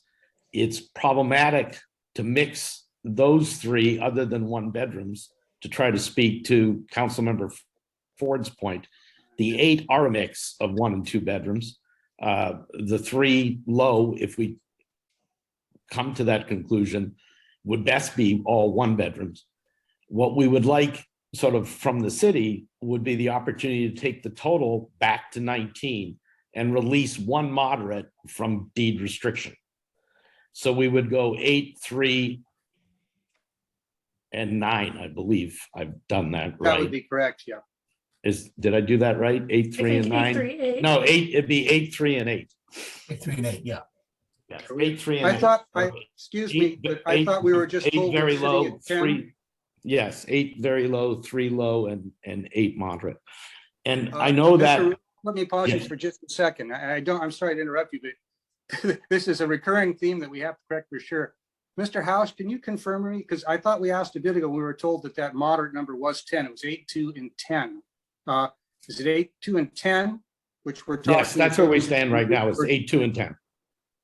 Okay, so then we'd be, to get down to 8 moderate, we'd be taking down 2 units. Is that correct? Right, but you'd be adding 1 unit to the low. I think we were just looking for the addition to the low, but I see what you're saying, right? Okay. Well, I'm going to let So I'll ask for staff. I hate to put you on the spot since this is unexpected. Can Annie give me a cost versus benefit quick take on this? My first thought is, Mayor, is that moderate is essentially market rate. I mean, it's a good value for working people, but obviously in terms of people who really need the help and for our needs for RENA, low, even if it isn't the primo of the other ones, it's still a benefit. In your sense, are we better with this, with losing the moderate, going to what was the 8, 3, and 8 versus sticking at 8, 2, and 10? I still think we're absolutely, losing the unit. Mayor, I absolutely agree. Getting a low income unit when you can is absolutely worth it. As you said, market rate or moderate is essentially market rate. And Mr. Elliott has very good economic, he can throw out hard numbers on the cost of this over the life of the project. But if you just, in today's dollars, moderate rate is essentially renting at market. So you really, the project only loses value as inflation happens and the cost of those rents increase, but the moderate ones are held down by that deed restriction. So it's kind of a wash in today's money, but it affects the long-term value of the project. Whereas low and very low income units affect the financing available today. So it's a benefit to get it. And I will say, part of the reason I wrote it flexibly is there's a formula in the Affordable Housing Code, which says that the council can swap moderate rate units for low and very low income units, but the ratio that's in that doesn't recognize that impact on the market value. So it says, you know, 1 very low is worth 3 moderates, but the economics don't support that. It's more probably like 7 moderates on the overall cost of a project. So I think getting that 1 very low, or I'm sorry, that 1 low in exchange is a good deal for the city. All right. Well, before I've spoken plenty here, I will just say I think we're moving in a better direction. This is good. I think we all do share the interest of wanting to get somewhere. I'll just close my comments for the moment saying I'm still not, I like where we're going. I'm not certain about how we get to 8. I picture, and fortunately I have a math professor on my council, so perhaps he can speak and help me with this. But I'm looking at seeing if I see a column that says 8 very low, 2 low, and 10 moderate. And I say I'm going to slide 1 from moderate to low. That leaves me with 8, 3, and 9, not 8, 3, and 8. But we can discuss that some more. So I'll see who else would like to comment and where the council would like to go. And it looks like the person I just kind of leaned on for help has his hand up. Mr. Ford? Yeah, thanks. Thanks, Mayor. So Noah was just alluding to this, that our code currently has basically an exchange rate for the council can consider exchanging, and it's not a 1-to-1 exchange. So so he told us that the moderate to very low ratio that's in our code is 3-to-1. Like we can approve 1 extra very low and take 3 moderates off the list. What's the moderate to low ratio in the code? Noah, do you know? I just pulled it up to read it right now. Okay. So as he researches that, yeah, given that rental units of this scale, moderate income is basically market rate right now. That's what we were talking about earlier with the affordable by design hope for these. I would be okay with that switch to 838. I mean, the staff report already says 839, and I was hoping that's where we were starting, not ending up lower than that. But I don't feel that the trying to get 1 more moderate income deed restricted unit is a huge deal for me. So I would rather see 3 low deed restricted units than 2. That's much more important to me. All right, thank you. And let me check my list again and see what hands I have up. I'm not seeing any. Councilmember Harvey or Vice Mayor Harvey, any thoughts on this? Because you had brought up some concerns with this balance too, and you had a much higher number to start. So where are you at on this? I feel this is going in completely the wrong direction. So we now went from 20 down to 19. And I'm just having difficulty with this in general, because I don't feel that we're going in the right direction. So that's where I'm at. We went from 20 to 19. We just went down rather than up. Huh? If that number stayed 20, if we did go to an 8, 3, and 9, even though there is a credible argument that there's a different ratio for the value of the two, so that might be appropriate. But if we were able to do that, 8, 3, and 9, so But that's already total what's in still- the staff report. yeah, but That's would where you we be comfortable with that? Because what we would have then is we would have 3 instead of, excuse me. The staff would have- report says 8, 3, 9. On Actually, it says 8, 2, and 10. Well, on page 9. 24, it says, I mean, maybe that's part of the problem is it's different numbers on different pages. But on page 24, it says 8, 3, and 9 for a total of 20 units in the staff report. No, could you guide us in this one more time? And Yeah, give us- there was just a lot of back and forth with the developer ad through this. It is 8, 2, and 10 is the number that was finally agreed to with staff and the applicant. So the staff report is incorrect.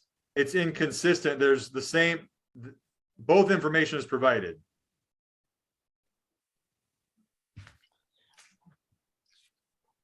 All right, well, I I'm wish it was there. like a menu where we could choose either one, but having said that, okay, so we do know then that's where we're starting from. So 8, 2, and 10.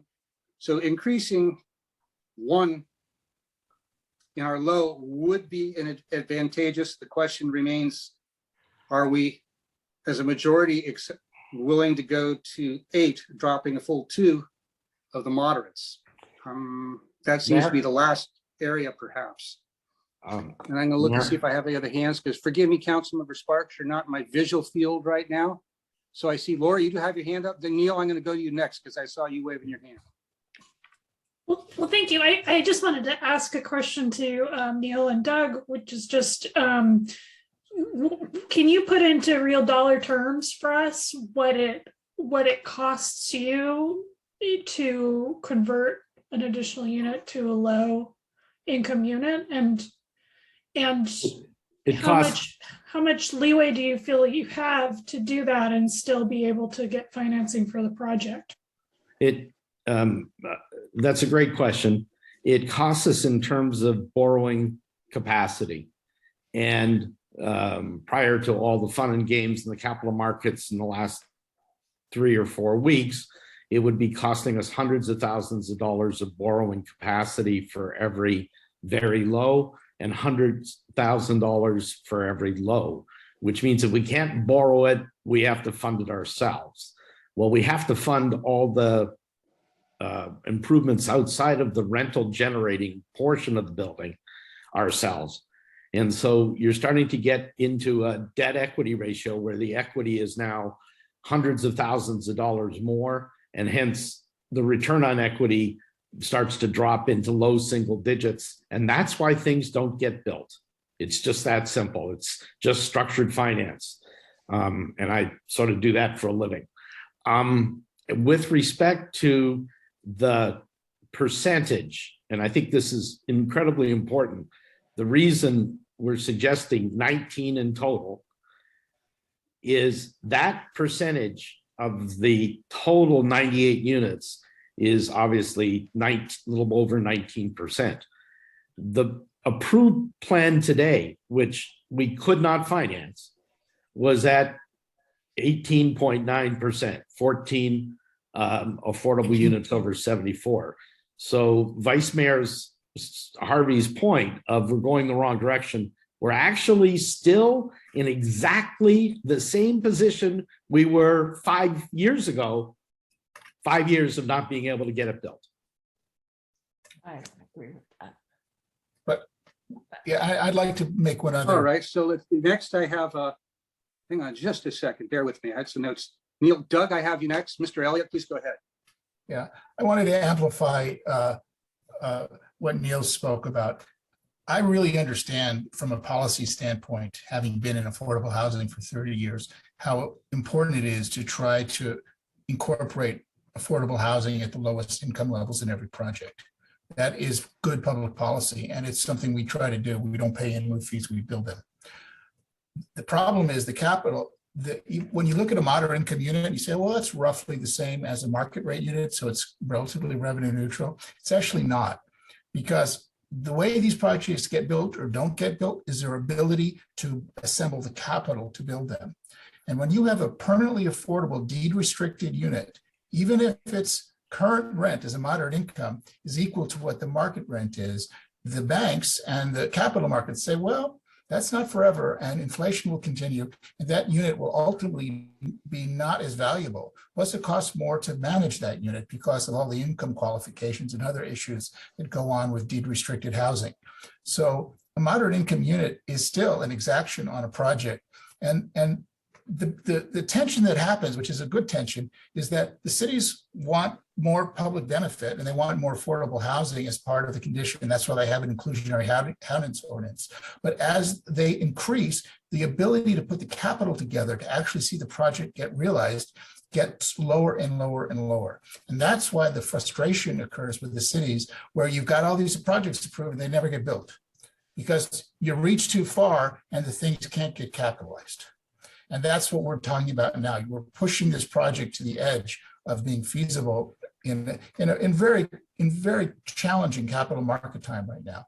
So it's significant to us I mean, we stretched. We weren't trying to play a poker game here. We really stretched hard, and staff pushed us pretty hard too along the way to try to deliver a proper public benefit, plus the $1.5 million of infrastructure exactions that are here. If the city said, look, we'll pay to build the park, we'll pay to upgrade the sewer, for which Mr. Brown might say there's no nexus to build, then we could probably balance the books more. But those are things that were approved. We didn't ask for concessions on those. We didn't ask to eliminate them. So it's really important in a public policy discussion to recognize the art of what's possible and what's achievable versus a theoretical. And I think that's what we're struggling to do right now. And that's what we've worked really closely with staff to try to achieve and the city manager. And I think we're really very close. I think we're there. If we can do this, basically, I think we get to the 8, 3, and 8 is a project that doesn't crater the equity, the ability to get equity, and delivers this, a big impact to the housing stock that's hard to deliver without more subsidy. Well, thank you, Mr. Elliott. I do hear all the things you're saying. I would disagree mildly. I don't know if we're exactly at the same position, but with more on this, because as I alluded to earlier, I do recognize the vast changes in moving to 1 bedrooms has greatly increased the capital available for this. And so the rest of it stays essentially at the previous agreements for the previous project. It wasn't bringing in half as much capital. So I don't think it's unreasonable to look at what we can do to get the state off our back a little bit here. That's it, and bring benefit, honestly, to our community. So that's a fair discussion for us to have. And I'll just share something. It may help. I hear people that I've known for years say that this is as far as we can go and it doesn't pencil out. And, as a human being, I want to respect that and accept it. At the same time, as a council member, I have to admit, this is what I've heard for 13 years now from every developer. And the problem is many times I'm sure it was true, but many times it wasn't. I have no idea, and I have no idea what the range is, if it's small, if it's large, or what.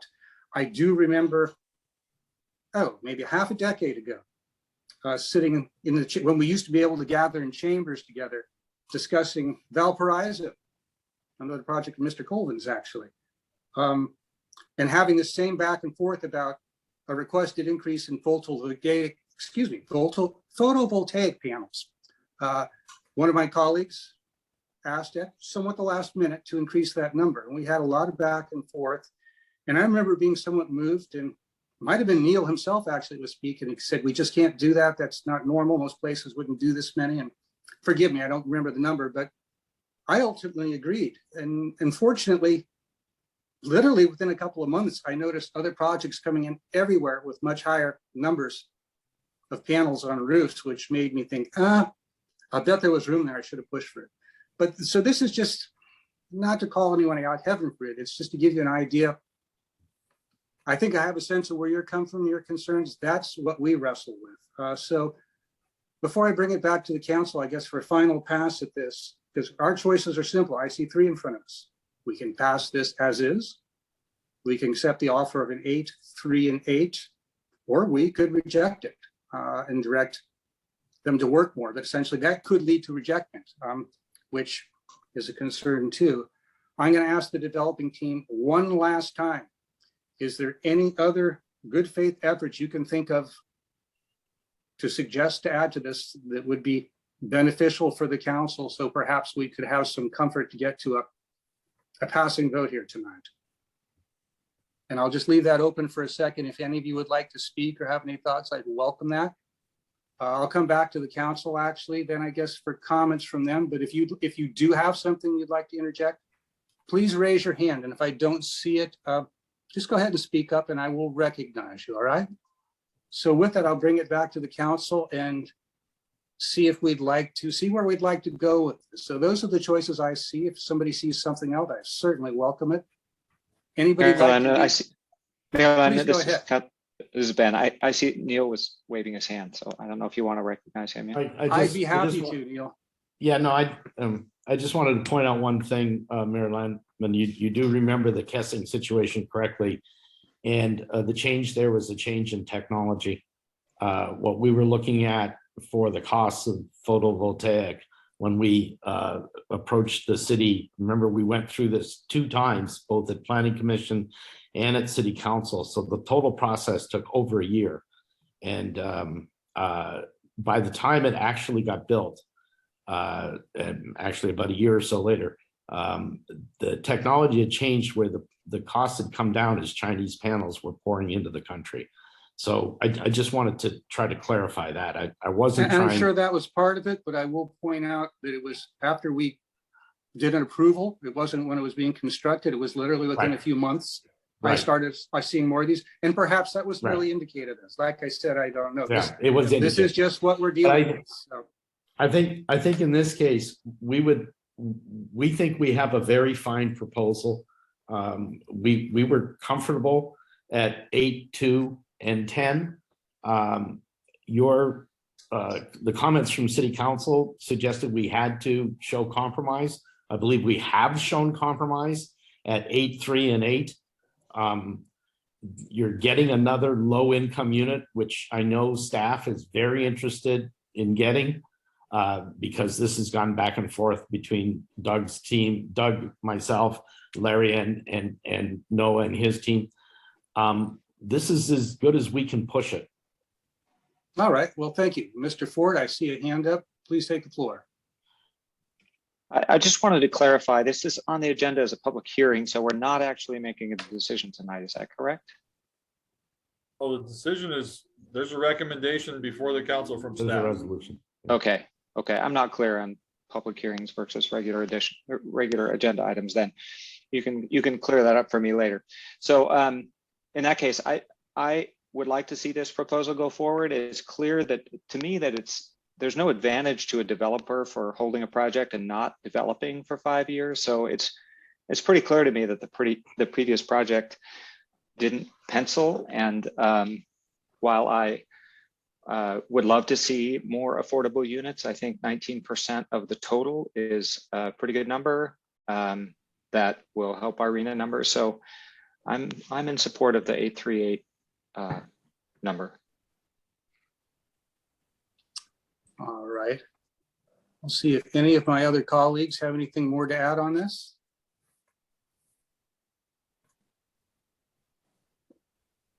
Councilmember Sparks. Thank you. I am also in support of the 838 compromise. I would have also been supportive of the original numbers. And I would like to point out that, well, we all know this already, but that this passed the Planning Commission on a 4-0 vote. So our planning commissioners saw a lot of value in this project as well. So I want to honor their work, and I support this. All right. Thank you, Councilmember Sparks. Vice Mayor Harvey. I see this going in the wrong direction, and I'm sorry, but I can't support this. And I'm truly not convinced that this will be a out of the box and be built. I think it will sit there again, and we'll be asked for extensions, and we'll be told that, oh, well, we can't get materials, or we can't get a builder, or we can't get. So yeah, I'm just not convinced.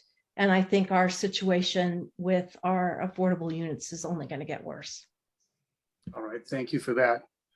Well, I guess this is the time of the evening when everybody starts showing their cards. I've had my cards probably next to me for about a decade on this project. It's a relief to put them down, I guess. My end game, I agree with the Vice Mayor very strongly. I would like to see more units. I'm not 100% satisfied with where we're at. That is not a unusual experience, unfortunately, as a council member, and I'm used to that. My end goal tonight was I wanted to push and see more, something in terms of some sort of good faith improvement.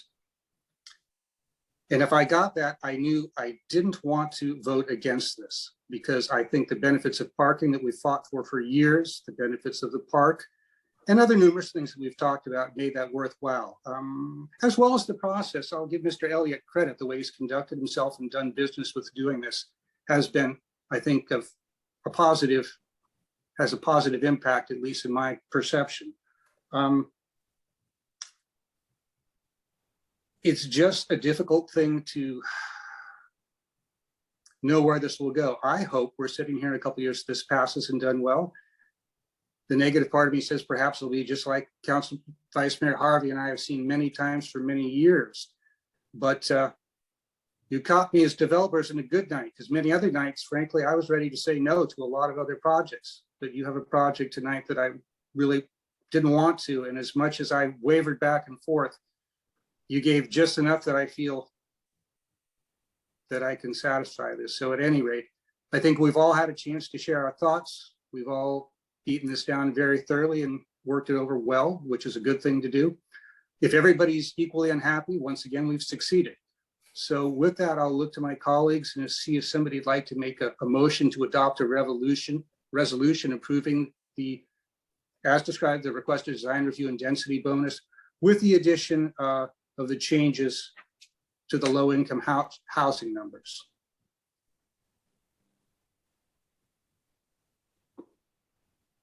I'll be happy to make that motion. All right, that's the motion then from Council Member Ford. I'll second. And we have a second from Council Member Sparks. I'll ask if we could have a roll call vote, please. Councilmember Ford, Yes. Councilmember Sparks, Yes. Vice Mayor Harvey, No. Mayor Landman. Yes. So that ultimately does carry on a 3-1 vote. I'd like to thank everybody involved for your years of work and involvement in this. And I thank everybody who provided input and different opinions on this tonight. This is how we get to as good a project, at least as we can get to. Coming from both perspectives, both the developers as well as the interests of the people who live in the city. And that's how we do this. And I wonder if council, since we've been at this since 4 o'clock, it is now 8:24, would we like a 15-minute break before we go on to our next item? I'm going to look to my colleagues to see if I see a thumbs up or two. Councilmember Ford, you look particularly enthusiastic for that. I think that's enough to sell me. It is 8:24. We will come back at 20 to 9. So we'll have a very brief recess. Thank you, everybody. Oh, wait a minute. We've got our vote. We're done. We can go to recess. We'll see you in a few.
All right, let's just do a little test here. I'll ask City Manager Obid, can you copy me? I can hear you, Mayor. Thank you. Apologies, for some reason, Zoom decided it didn't like me anymore on their main computer. I tried restarting it and it still doesn't like me. Fortunately, my phone will accept this, so I will ask for everybody's patience. It will be rather doubly hard to see all of your faces on this, so when we're looking for comments, I will encourage you just to speak up. With that, apologies for the delay, and have we commenced? Are we still on, or are we just beginning public hearing B? Mayor, we're just starting item B, 11B. All right, so we're just starting it now. Should I get it going, or are you in the middle of it? No, we didn't. We were waiting. So go ahead. Apologies and thank you for waiting. Well, welcome back everybody for after a slightly longer break than we intended. So this is item B tonight. This is another public hearing, and this is on the adoption of updated water and sewer rates. And I'll go right to the staff report.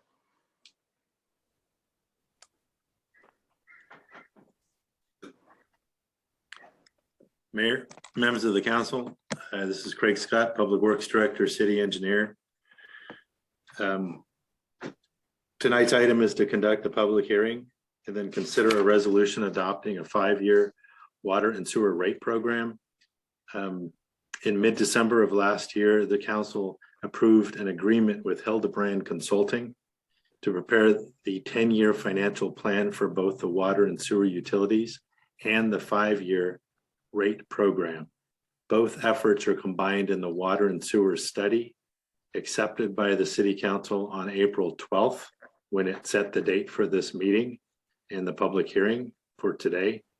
And the study is to be part of the resolution as Exhibit A.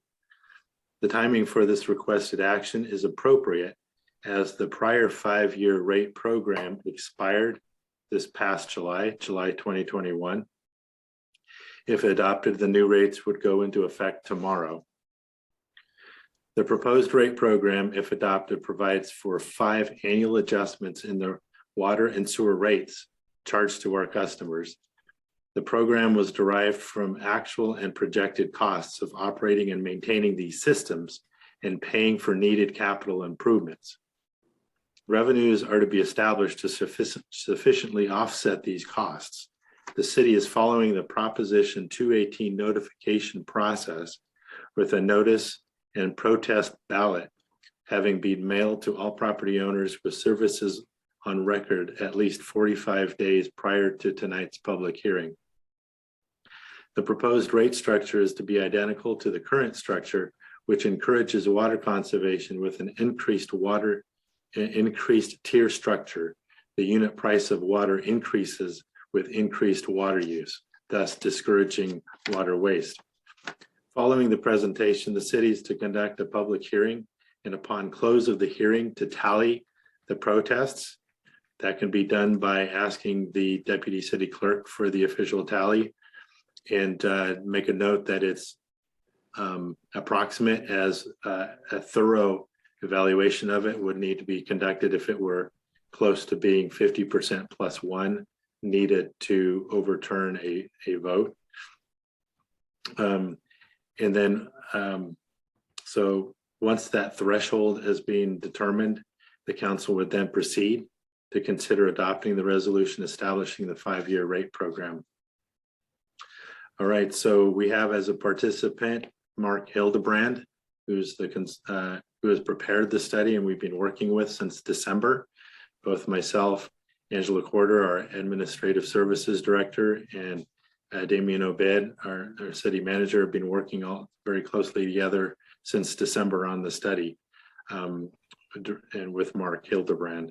So Mark, with that, I'll let you lead the presentation. Thank you. Great. Thank you, Mr. Scott, and thank you for having me here this evening to give this presentation. If you could go to the next slide. This evening, I will be talking through the findings of the water and sewer rate studies. First, we'll cover the water financial plan and then the sewer financial plan. And we will wrap up with the steps that are required to complete the public hearing. Next slide. So as a introduction to this entire topic, it's important for the audience to understand that the city as a water and sewer provider is required to comply with the requirements of Proposition 218. The two major components of Proposition 218 are essentially that the city can't charge more than the cost of providing service. So in other words, there's no part of the sewer or water rates that are going to pay for other city services like City Hall or something. And then the other component is the noticing requirement. All the property owners have received a notice in the mail, and we are holding this public hearing in compliance with Proposition 218. Next slide. So I'll go ahead and jump into the water rates. So we'll start out here, the snapshot of the expenses. The costs of running the water system are shown here in numbers on the left and in the pie chart on the right. And you can see that more than or almost a quarter of the costs are from purchasing water from Sonoma County Water Agency for a total of about $2 million per year, and just a little bit of debt there at the bottom. Next slide. The rate increases are largely driven by capital spending, and you can see that the city has done very little in the way of capital spending over the last 3 years. It's averaged about $4,000 per year. And over the next 10 years, there are plans to increase the capital spending by quite a bit over that baseline. It is essential for utilities, water utilities, sewer utilities, to reinvest in their infrastructure. Their infrastructure is always aging, and it's very important to maintain a proactive capital program to make sure that aging infrastructure is addressed and rehabilitated before it actually fails. You can see that there was one project in particular, the Cypress storage tank, that's quite large, and there is the proposal is to debt finance that project. Next slide. So this is the same group of projects that we just showed, but this time it's color-coded to show the type of financing. So the green blocks are using proceeds or using cash from reserves. The red in the short term, there is a bit of a pinch. So the increase in capital spending is the increase in the proposed rates isn't going to be soon enough to be able to afford the increase in capital spending that's happening in the short term. And so there is a proposal to borrow some money from internally within the city to pay for those projects in fiscal 24-25. And then out in fiscal 28, the tank project would be debt financed. Next slide. So this graph is a little bit more complicated, so I'll slow down a little bit. But this is intended to show a 10-year forecast of expenses and revenues, assuming that the rate increases that are being proposed are adopted. So the background, in the top graph, you have a background in green, which shows revenues. So there's the light green in the middle represents the existing rate revenue that the city receives for its water rates. And the dark green at the top represents the additional revenue that the city will receive if the rate increases are adopted as proposed.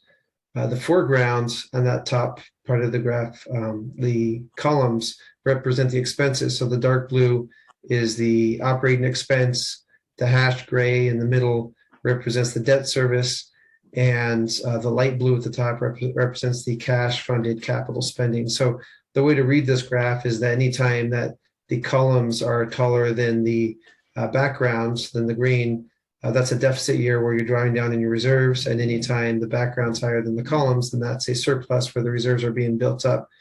And you can see that play out in the graph at the bottom, where you see the red line is the ending fund balance. So you can see we're starting at about $2 million, and that's being drawn down because of capital spending in the near term, and then slowly built back up over the next 5 years.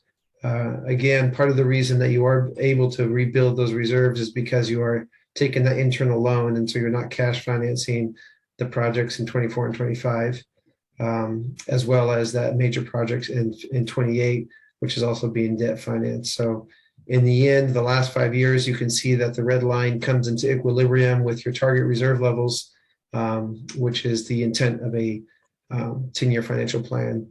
And at the bottom, you can see the amount of the debt proceeds. So that internal debt or the internal loan would be nearly $1 million. And then the tank project would be about $3.4 million. Next slide. So here's a summary of why the water rates are increasing.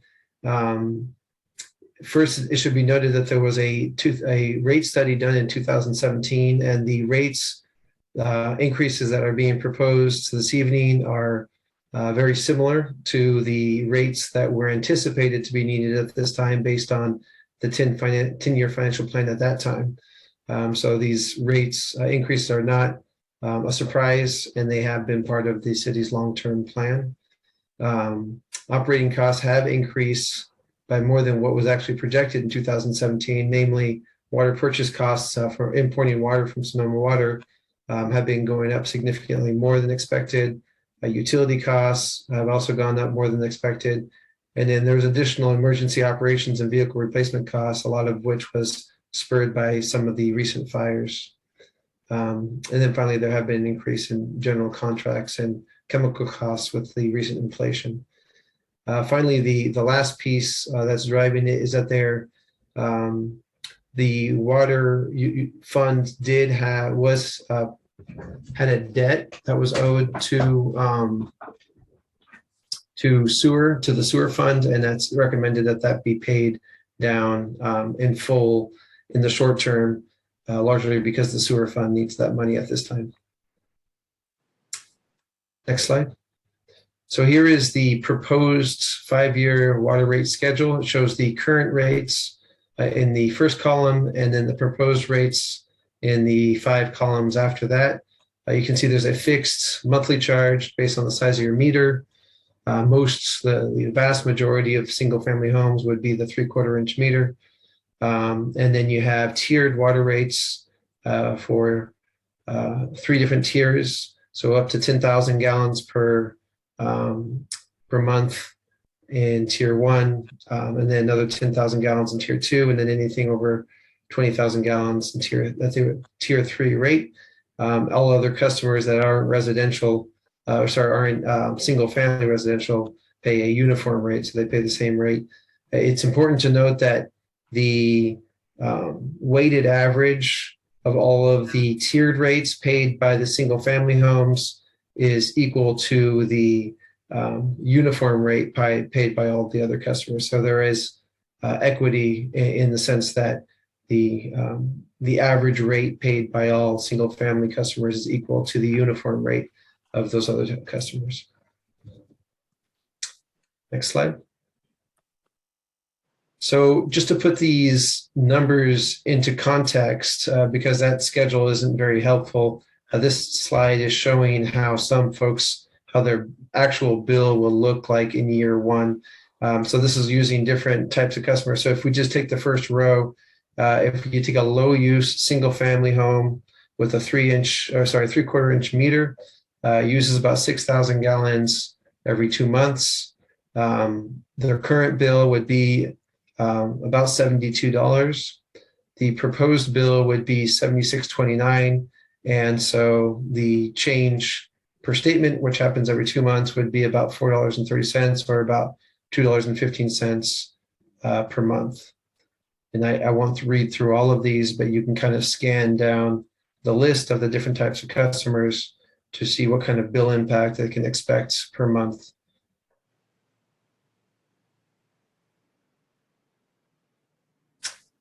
Okay, next slide. So before I move on to sewer rates, that was a lot of information. Part of the reason I went relatively quickly because this is the third time that I'm showing these numbers in this presentation. So some of it has some familiarity to most of the council, at least. But are there any questions in particular? Is there anything that you think that first-time audience members might be wondering? All right. Mayor Lamb, can I ask a quick question? Yeah, please, Councilmember Ford, go ahead. Thanks. So your change in bill is just regarding the first year's increases. I assume that the customers could expect similar increases in subsequent years, like years 2 through 5. That's correct. Okay, thanks. All right, I'll ask the rest of my colleagues if anybody has any questions. If you do, please raise your hand. If I don't see that in a quick amount of time, please speak up. Great. Continue with the sewer rates. Next slide. So this will be a very similar format. Here you can see that the annual operating budget for the sewer funds is about $3.3 million.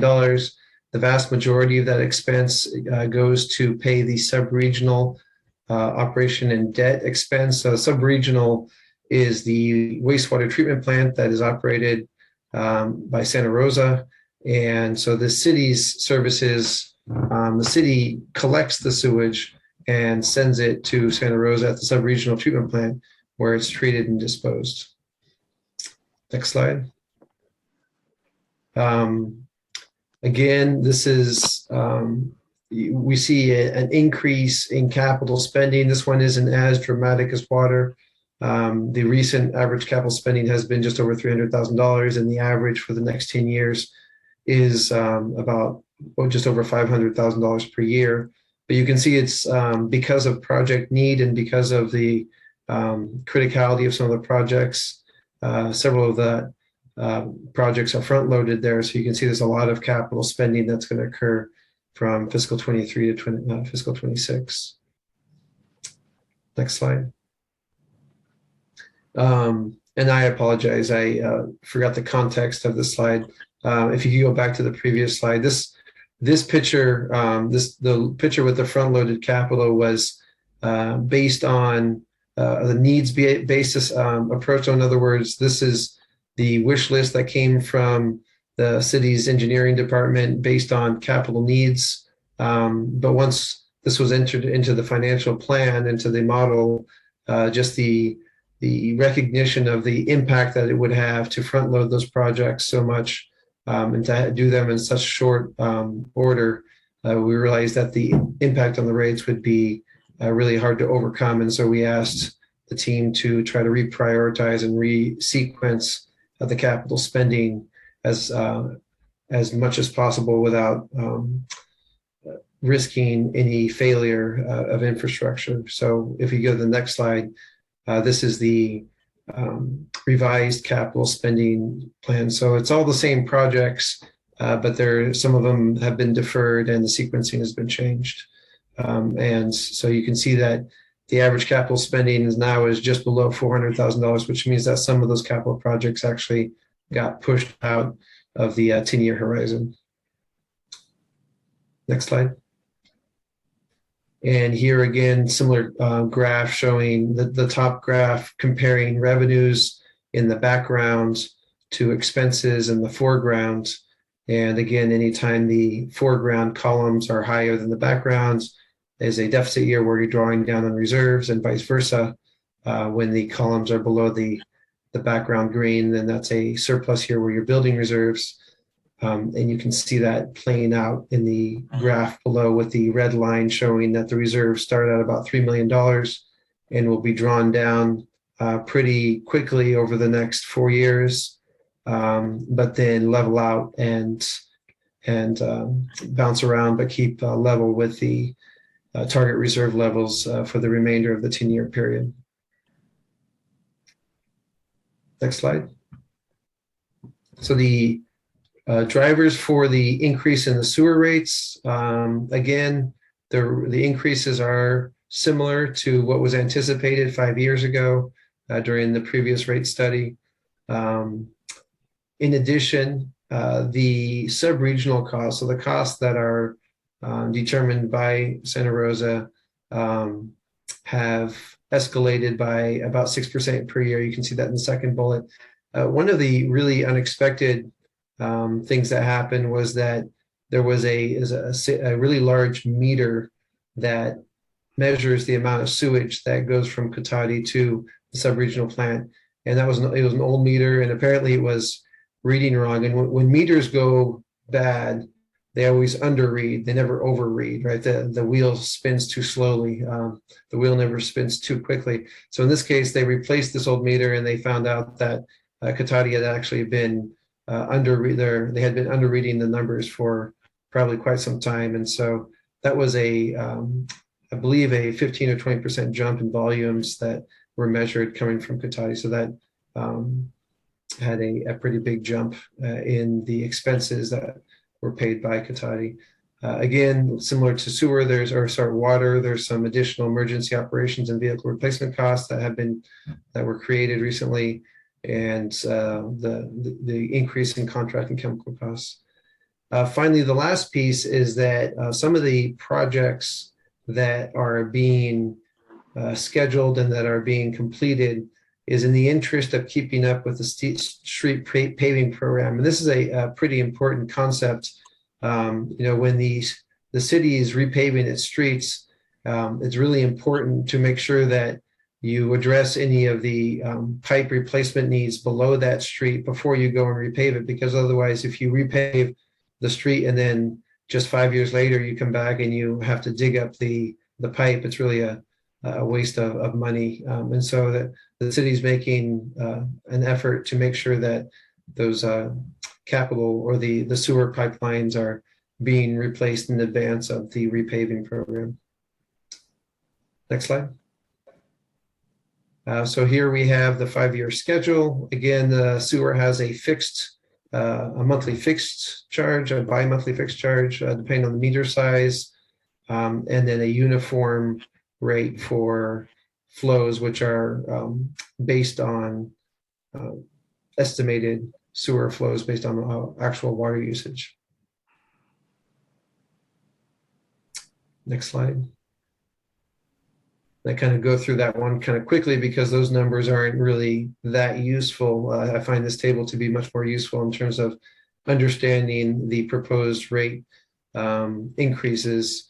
So you can see the same table as I showed before, where if we use the top row as an example, a low flow single family home with a 3/4 inch meter currently pays just over $120. The proposed bill in year one would be just over 131, about 131.47 every 2 months. And so that would be an increase of $5.42 per month. And again, you can kind of look down the list at the different types of accounts to see how much their bill would be going up. And to answer the earlier question, same concept applies. The next years 2, 3, 4, and 5 would all see similar increases to what we're seeing here.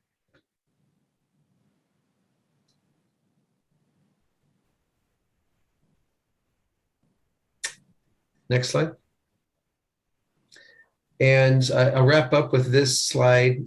This is a survey that shows the combined monthly water and sewer bill for a typical single family home. So this would be an account with a 3/4 inch meter, uses about 5,000 gallons of water per month, or 3,000 gallons of sewage.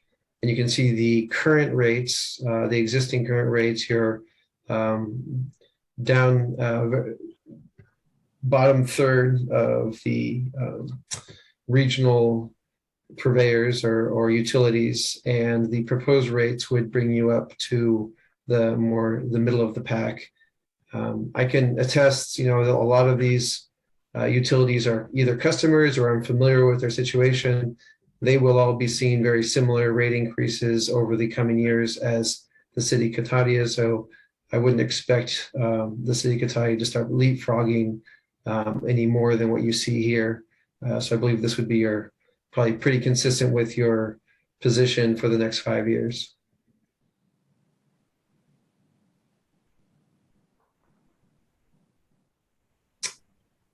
Next slide. So the next steps, and I'll turn it back over to Mr. Scott or maybe legal counsel, but I believe the public hearing process needs to be done twice, once for water, once for sewer. Very good. All right, unless staff would like to chime in, I'm ready to close the public hearing. I'll see if staff has anything they want to add. Mayor, Parker? just to conclude the presentation and make a correction, you need to open the public hearing, receive the protest, and then close it. Just there's a correction that needs to be made to the resolution. It refers to the city council having reviewed the water and sewer rate study back on April 11th. It's actually April 12th was the date. So we just want to be able to make that correction, note that correction for the resolution. All right. Thank you. So with that, then I will actually go to see if there's any questions from the council. And I'll be looking for hands or listening for voices at this point. I'm not seeing any at the moment. So with that, we will then open the public hearing and see if we have any public comment. Thank you, Mayor Landman. Speaking to our attendees tonight, if you would like to make a public comment, please use the raise hand icon, or if you're dialing in, dial *9.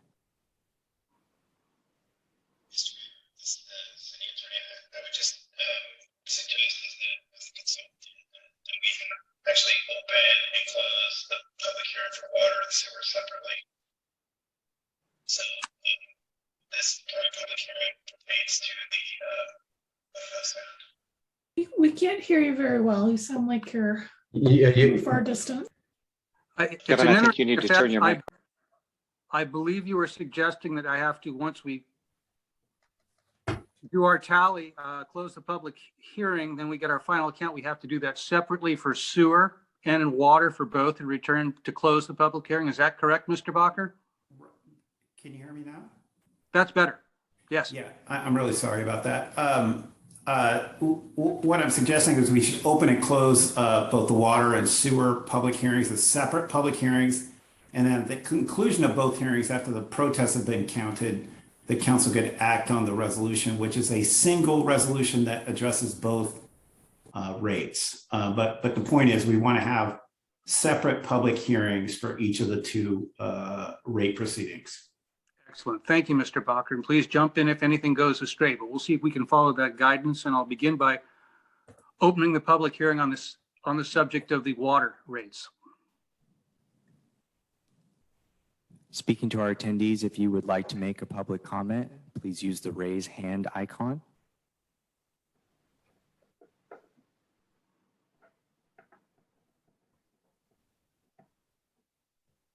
Mayor Landman, there's no public comment. That will end public comment. All right, I will close the public and hearing that. And Mr. Bacher, we are doing the checking for the protest numbers though at the end, or for each one separately? They will be done separately, and I think it could be done either way. I think you could open and close each of the public hearings and then ask Kevin to tally the ballots after both are concluded. Perfect, thank you. So with that, I will close the public hearing and immediately reopen the public hearing on the sewer rates and see if we have any input on that. If you would like to make a public comment, please use the raise hand icon.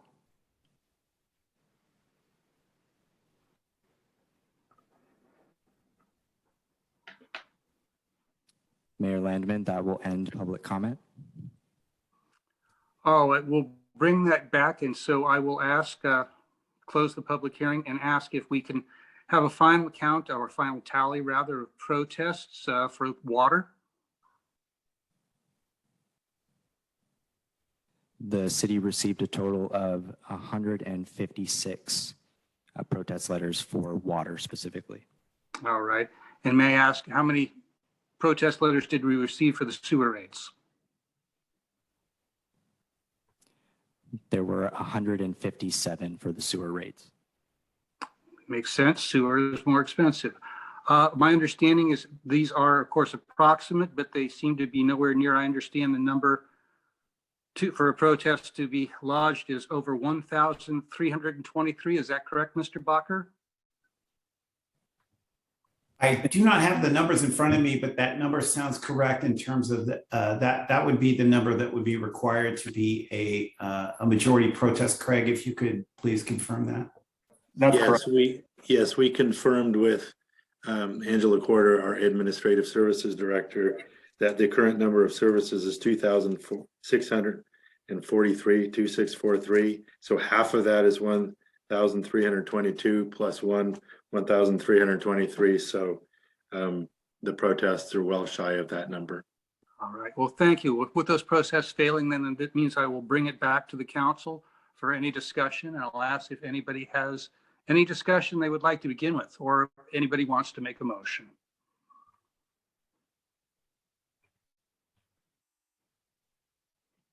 I could make a motion for you. Vice Mayor Harvey, please go ahead. I would move that we adopt a resolution approving the proposed rates and superseding the existing rates. And with the correction to the resolution of April 12th, not April 11th, correct? Correct. All right. Do we have a second for that? I'll second that. A second from Councilmember Ford. Thank you. All right. So we have a first and a second. I'll ask if we can have a roll call vote on that, please. Councilmember Ford, Yes. Councilmember Sparks, Yes. Vice Mayor Harvey, Yes. Mayor Landman. Yes. All right. Well, thank you for that, everybody. That then concludes our public hearings tonight. This does bring us now to the regular agenda. And we do have one regular agenda item, item A, which is a consideration and review of the draft 6-cycle housing element housing opportunity site. So Mr. House, you're having what we used to call in the fire district a rich and full day. So I'll ask you to take it away.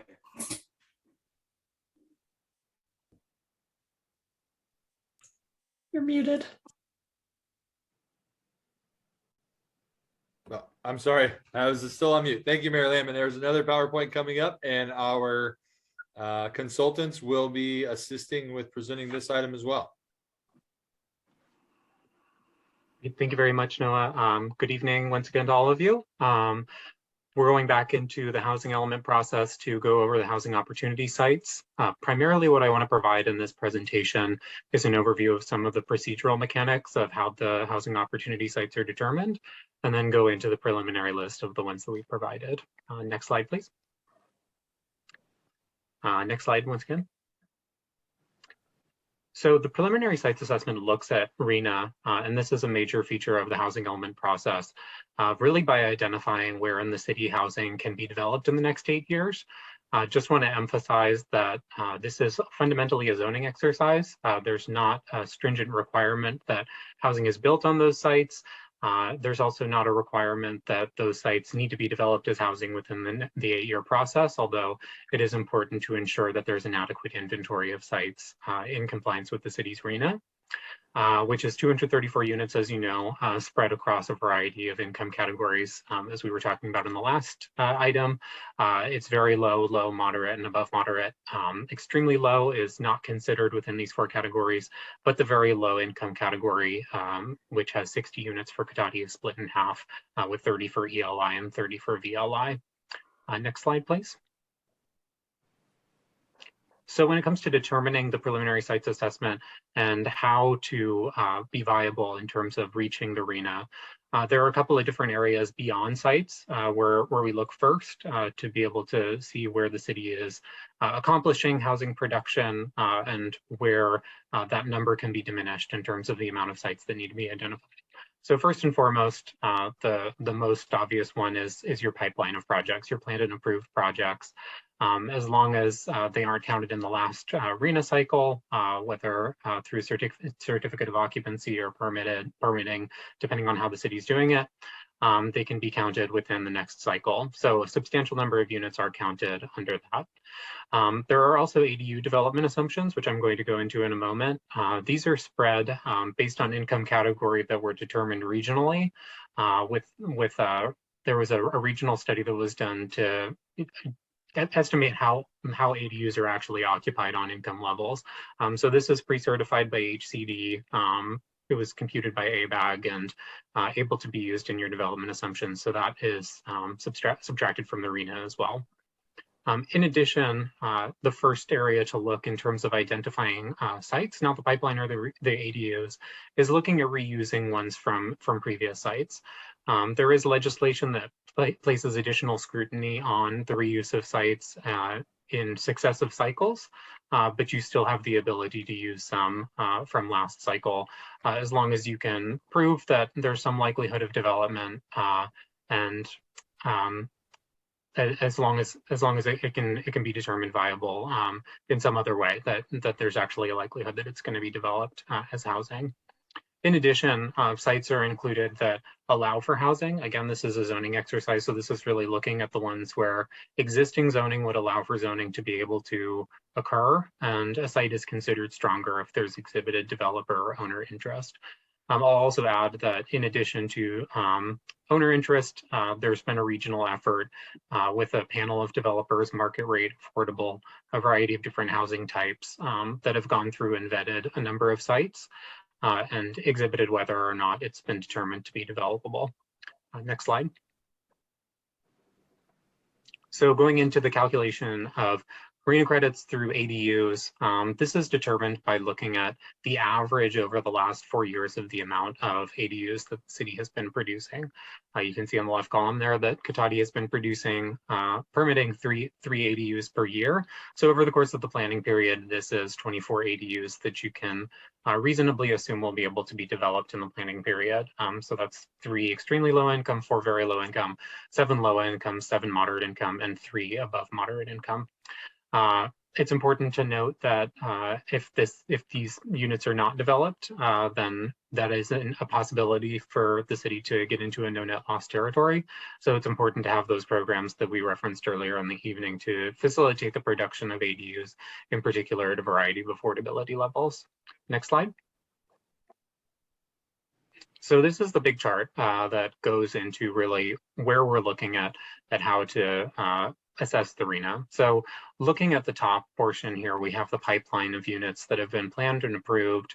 We have the ADUs cut off the top as well. And preservation of affordability refers to the program that came up in the previous agenda item as the Essential Bond Financing Program.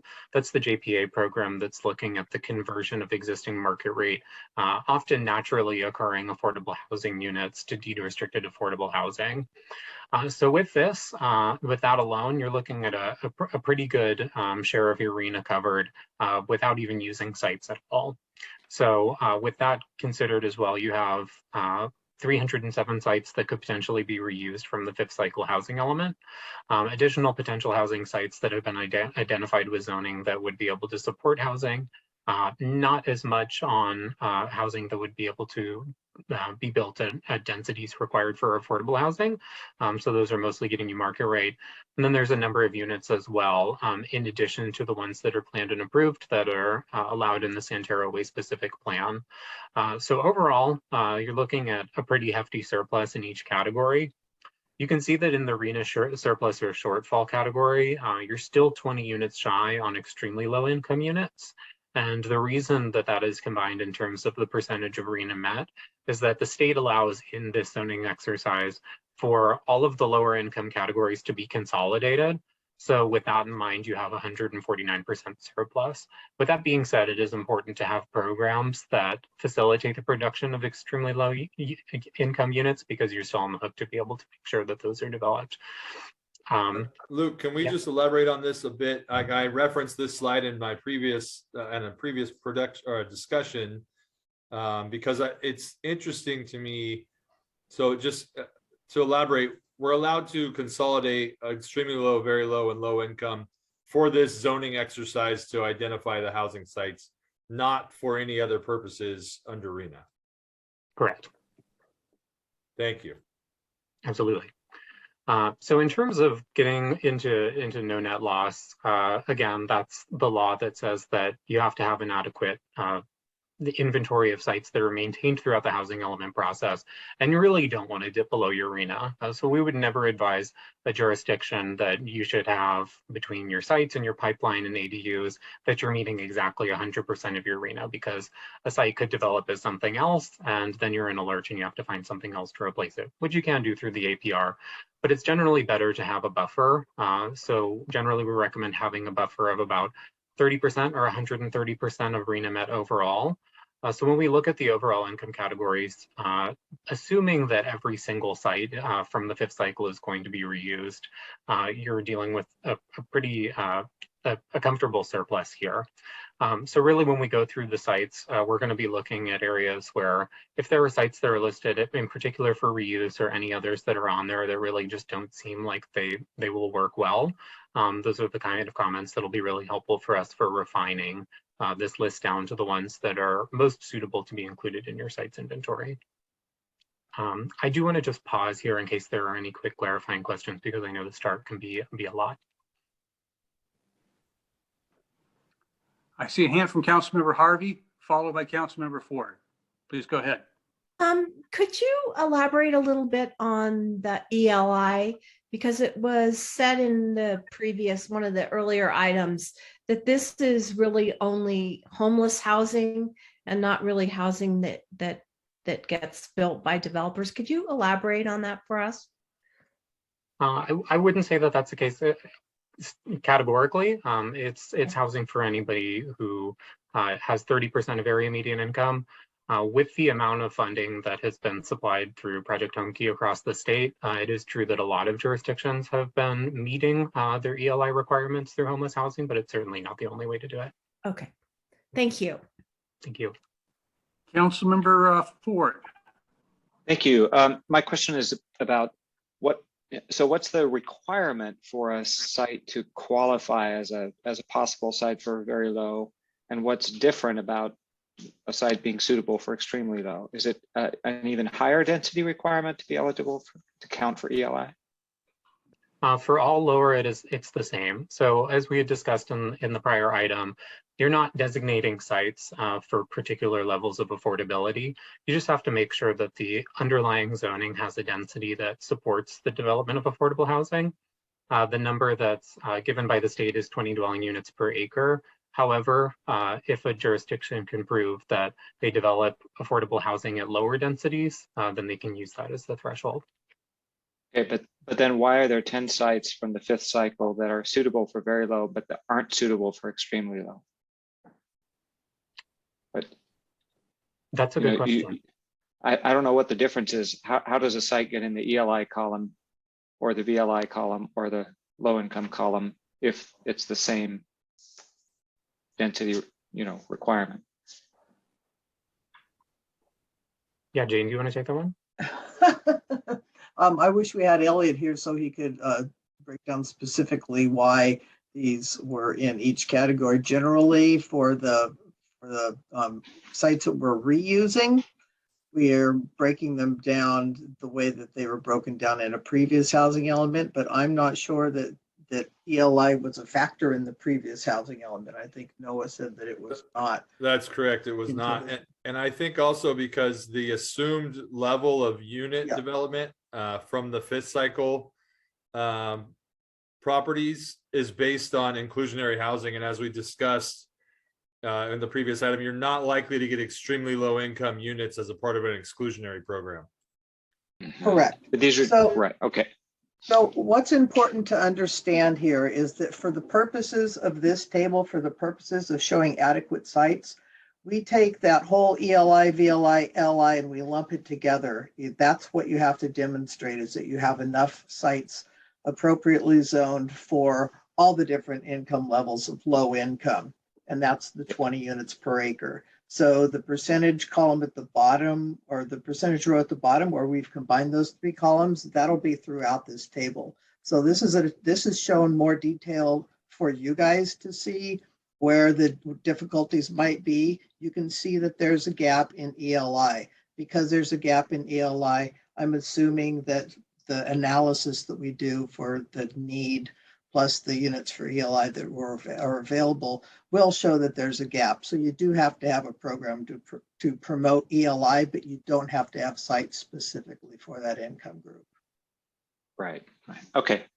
It just the table makes it look like somebody made a determination for each of the, say, the 35 sites from the 5th cycle, that 25 of them were appropriate for low income, but not for very low, and 10 were appropriate for very low, but not for low. But in fact, a nonprofit developer could come in and develop whatever they could on those sites. That's correct. And okay. just to make it more confusing, the ADU, JDU numbers that were already done by ABAG include ELI units, even though they don't have to. So those were selected because of that specific program. The preservation of affordability, we pretty much just did across the board because that's what our nonprofits are telling us they'd be able to do. Great, thanks.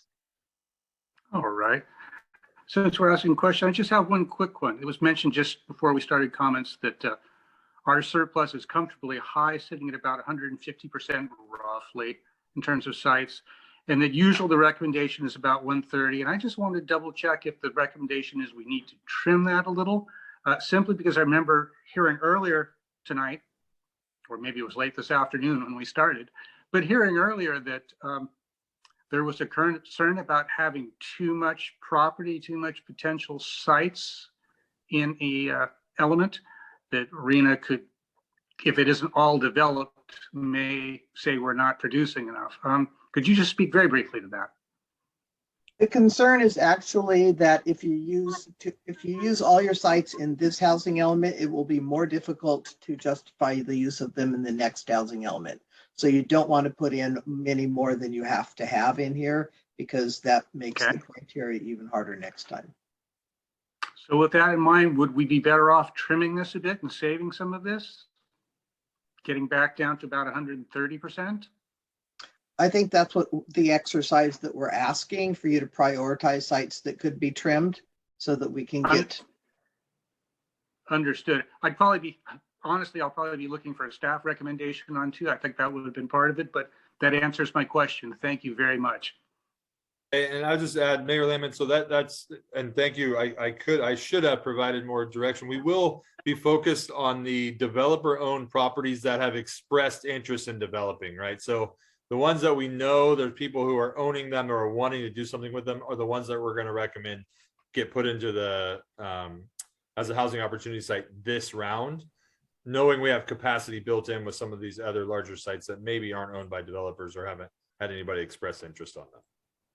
That sounds like a logical direction. I could certainly support that. I think in the future, where possible, and I recognize this is all fast moving, might have been helpful for me to have some of this to review and been easier, and perhaps even a proposed list from staff indicating that was the direction you wanted to go. But I think that clarifies a little for me, so I'm good. So with that, let's jump back into it. Excellent. And I'll just add, since we're on that train of thought as well, that additional sites can be included in an administrative B list as well. So they won't be in the formal sites inventory. Right. But if there are sites that have the adequate zoning that have been reused, let's say, there are economic changes and a number of pipeline units aren't being developed, or there's a number of large sites that are included that develop as something other than housing, that provides the city with the option to be able to pull from a list that's already been vetted by HCD, included in the annual progress report, and it becomes a dynamic evolving sites inventory for the housing element. And if they're included on the administrative B list, I'll also just note that they're not subject to the same penalties as a site being reused in multiple housing element cycle as if it's included on the official A list, if you will. So just want to make that point before we go on, but this is ultimately the map of sites that are the options that are on the table. The red sites are the planned, approved, and pending projects. The blue sites are housing opportunity sites, mostly that have been reused in the 5th cycle, from the 5th cycle. Those ones are outlined in yellow. The ones that were built in the last cycle are shaded gray, and the ones that are removed from the inventory have a slatted shading as well. Want to note before, I know this is a little difficult to see, so we're going to be going into 5 different areas. Next slide, please. that really just hone in on some of these sites so you can really see them a little bit more in the context of the specific neighborhoods. But just want to note this bird's eye view as we're kind of thinking about the affirmatively furthering fair housing considerations as well. Cotati has a combination of resource districts that are deemed low and moderate resource. And it's really important in the affirmatively furthering fair housing to ensure an equitable distribution of sites throughout the city. So we do believe that with the sites that are here, we'll make sure to not concentrate them in any one particular area. But as of right now, it's looking good in terms of distribution throughout the resource areas and throughout the neighborhoods of the city. Next slide. So first off, we're looking at, this is the neighborhood, West Cotati, west of the 101, looking at the sites south of Lowe's. A number of these are housing opportunity sites that have been reused in prior cycles, and some of them are also planned, approved, and pending projects as well. Next slide. So this is looking at sites north of downtown, primarily centering on the church property and adjacent properties within the downtown area specific plan. The vast majority of these, actually looks like all of them are reuse sites from the 5th cycle. So we'll want to be judicious about using these and ensure that there is developer interest or some other compelling reason to include them in the inventory. Next slide. These are some sites that are centering on downtown as well. These ones are primarily new on the basis of existing zoning conditions that would allow for housing. There's the approved La Plaza project included here as well as some that seem unlikely to develop and have been removed as of this point. Next slide. So this is looking specifically at the Santero Way specific plan for the most part. Some projects that have already been approved, including Jamie Lane. The prior item that you were looking at is also reflected here. Some of these are 5th cycle reuse sites, again outlined in yellow, and some of them in Santero Way are also planned, approved, and pending projects. Next slide.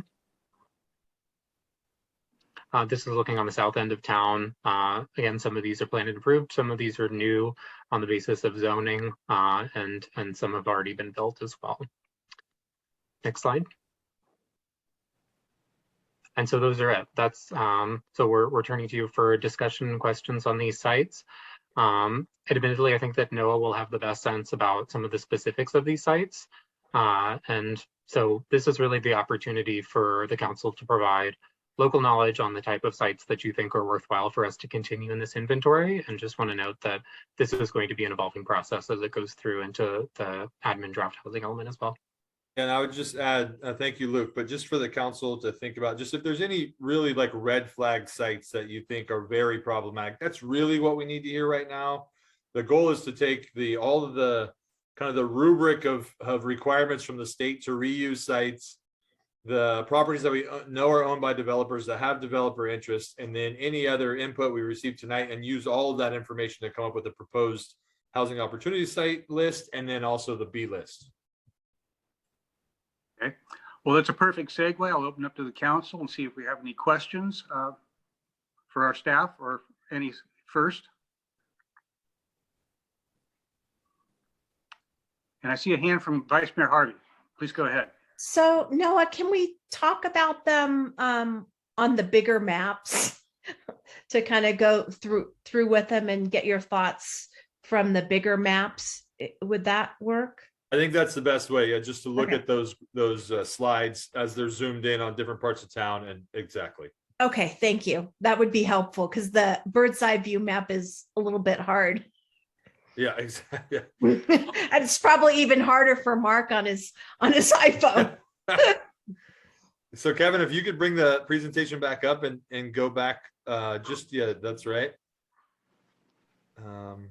Luke, do you remember well, I mean, we could start with this one, but maybe I don't remember which one we started on. That was the first zoomed in. Okay, that was it. Yeah, so then go one more. Yeah, this is it. Okay. So this is out Highway 116. The properties there, 3, 4, 5, 6 are George Akel's property right next to Lowe's. And then the red property is Monahan Pacific that have the villages proposed on it. And then 7 and 8 are also owned by Tom Monahan. The 5 parcels to the south on West Cotati are individual single-family home parcels that are approved. The 2 gray ones are developed, but we do have 3 essentially lots that were recently sold. They're likely to develop, and it'll be a ministerial approval. It's just a single-family house. So I think we should leave those in and count those. And there is developer interest on all of the Akel and Monahan properties. And Site 9, I have had no interest in developing, and it's likely wetland and California tiger salamander habitat. Sounds like a good one maybe to let go. I think I can hear you stomping your foot there, Mr. Hausch. It also seems that that one floods a lot too, just because of the, you know, the way the land is right there. Seems like that parcel tends to get extremely muddy. Correct. So I think the staff recommendation here would be to keep the 3 kind of sites north of 116 and then the 3 single-family parcels on West Cotati. We don't know exactly what the mix will be if they'll all make it in, but I think those could be the ones that are into consideration.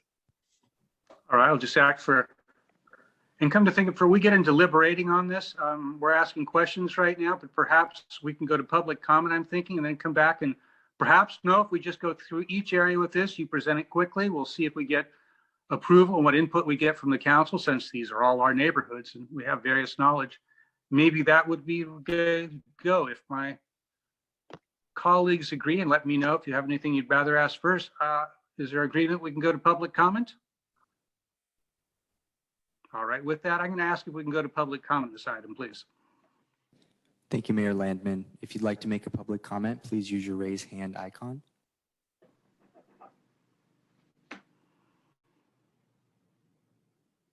Mayor Landman, that will end public comment.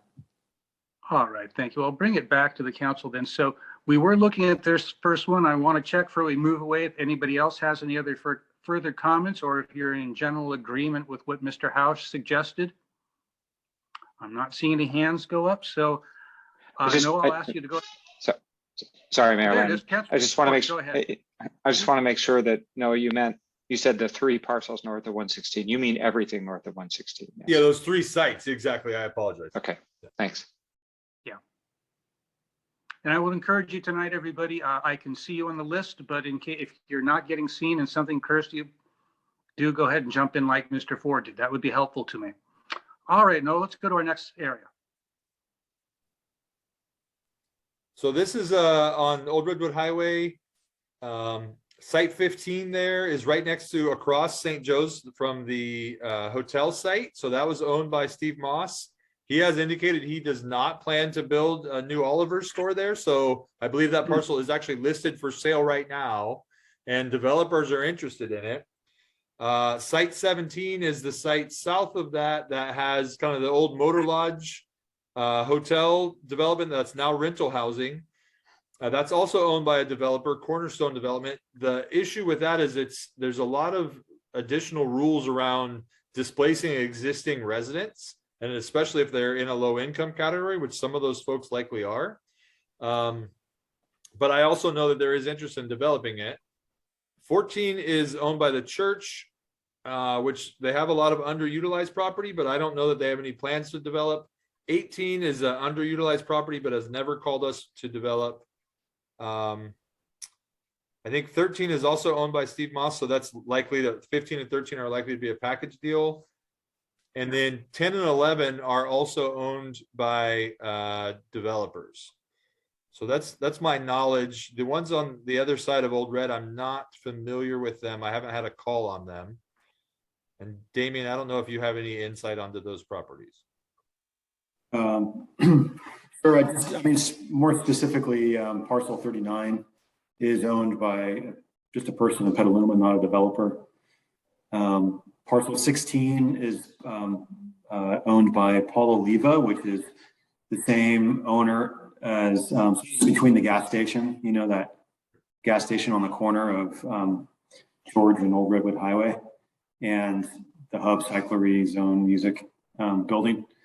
So The Hub Cyclery Zone Music Building, which is not indicated here, is owned by Paul Oliva and Joel Rosenblum jointly. But this parcel 16 right below is Paul Oliva. So I would think if 16 develops, the whole thing would develop probably at the same time, I would guess. And then parcel 2122,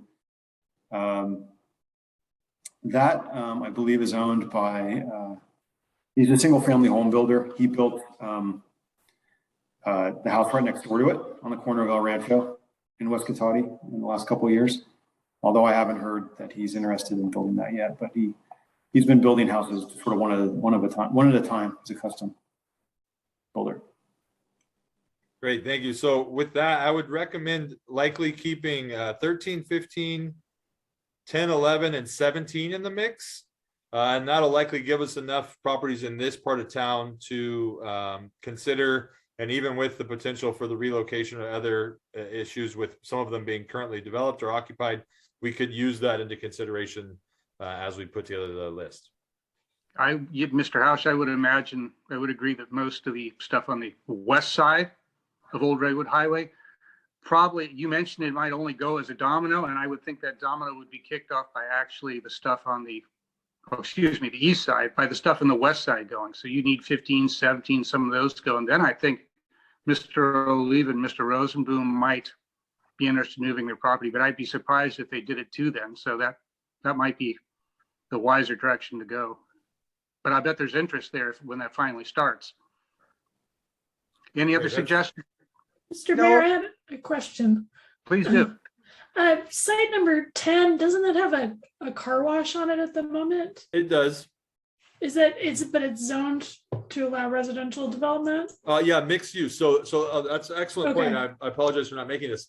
All of the properties on 116 and all of these properties are these are in the downtown specific plan, and the 116 properties are in the Graventine commercial Graventine corridor zoning district. Both of those essentially require mixed use development. So we will be pushing for mixed use, but as we've seen, some of the new state laws allow pure residential in those districts. Okay, thank you. No, could I clarify your recommendation, keep 13, 15, 10, 11, 17, would the others go on to the B list? Jane, I think so, or keep them in. I mean, I need you guys to run it through your filter of analysis to see which ones would be best, given some of them are occupied, some of them are developed, some of them are greenfield. Right. And then use that to make a determination, but yes. But none of those would be an absolute no that you want to take off completely. I guess that's what I'm looking at. Yeah, that's correct. I don't feel so, and unless the council does, then I think those could all be in play. All right, council, anything to add to that? Not seeing any hands. Just one question about whether that means almost all the sites we'd have in this area are holdovers from the previous cycle, except for 10, which, so it has sounded from your earlier description like that's maybe not a good direction or a target. So I'm just not sure if that makes it harder to get the list approved. It does. One of the things you need to show is developer interest, which is why Noah is saying that these all have developer interest. Okay. I would just add to that, Mr. Ford had a good point. I would say that we were talking about earlier, what might kick these developments off, what would make that interest go.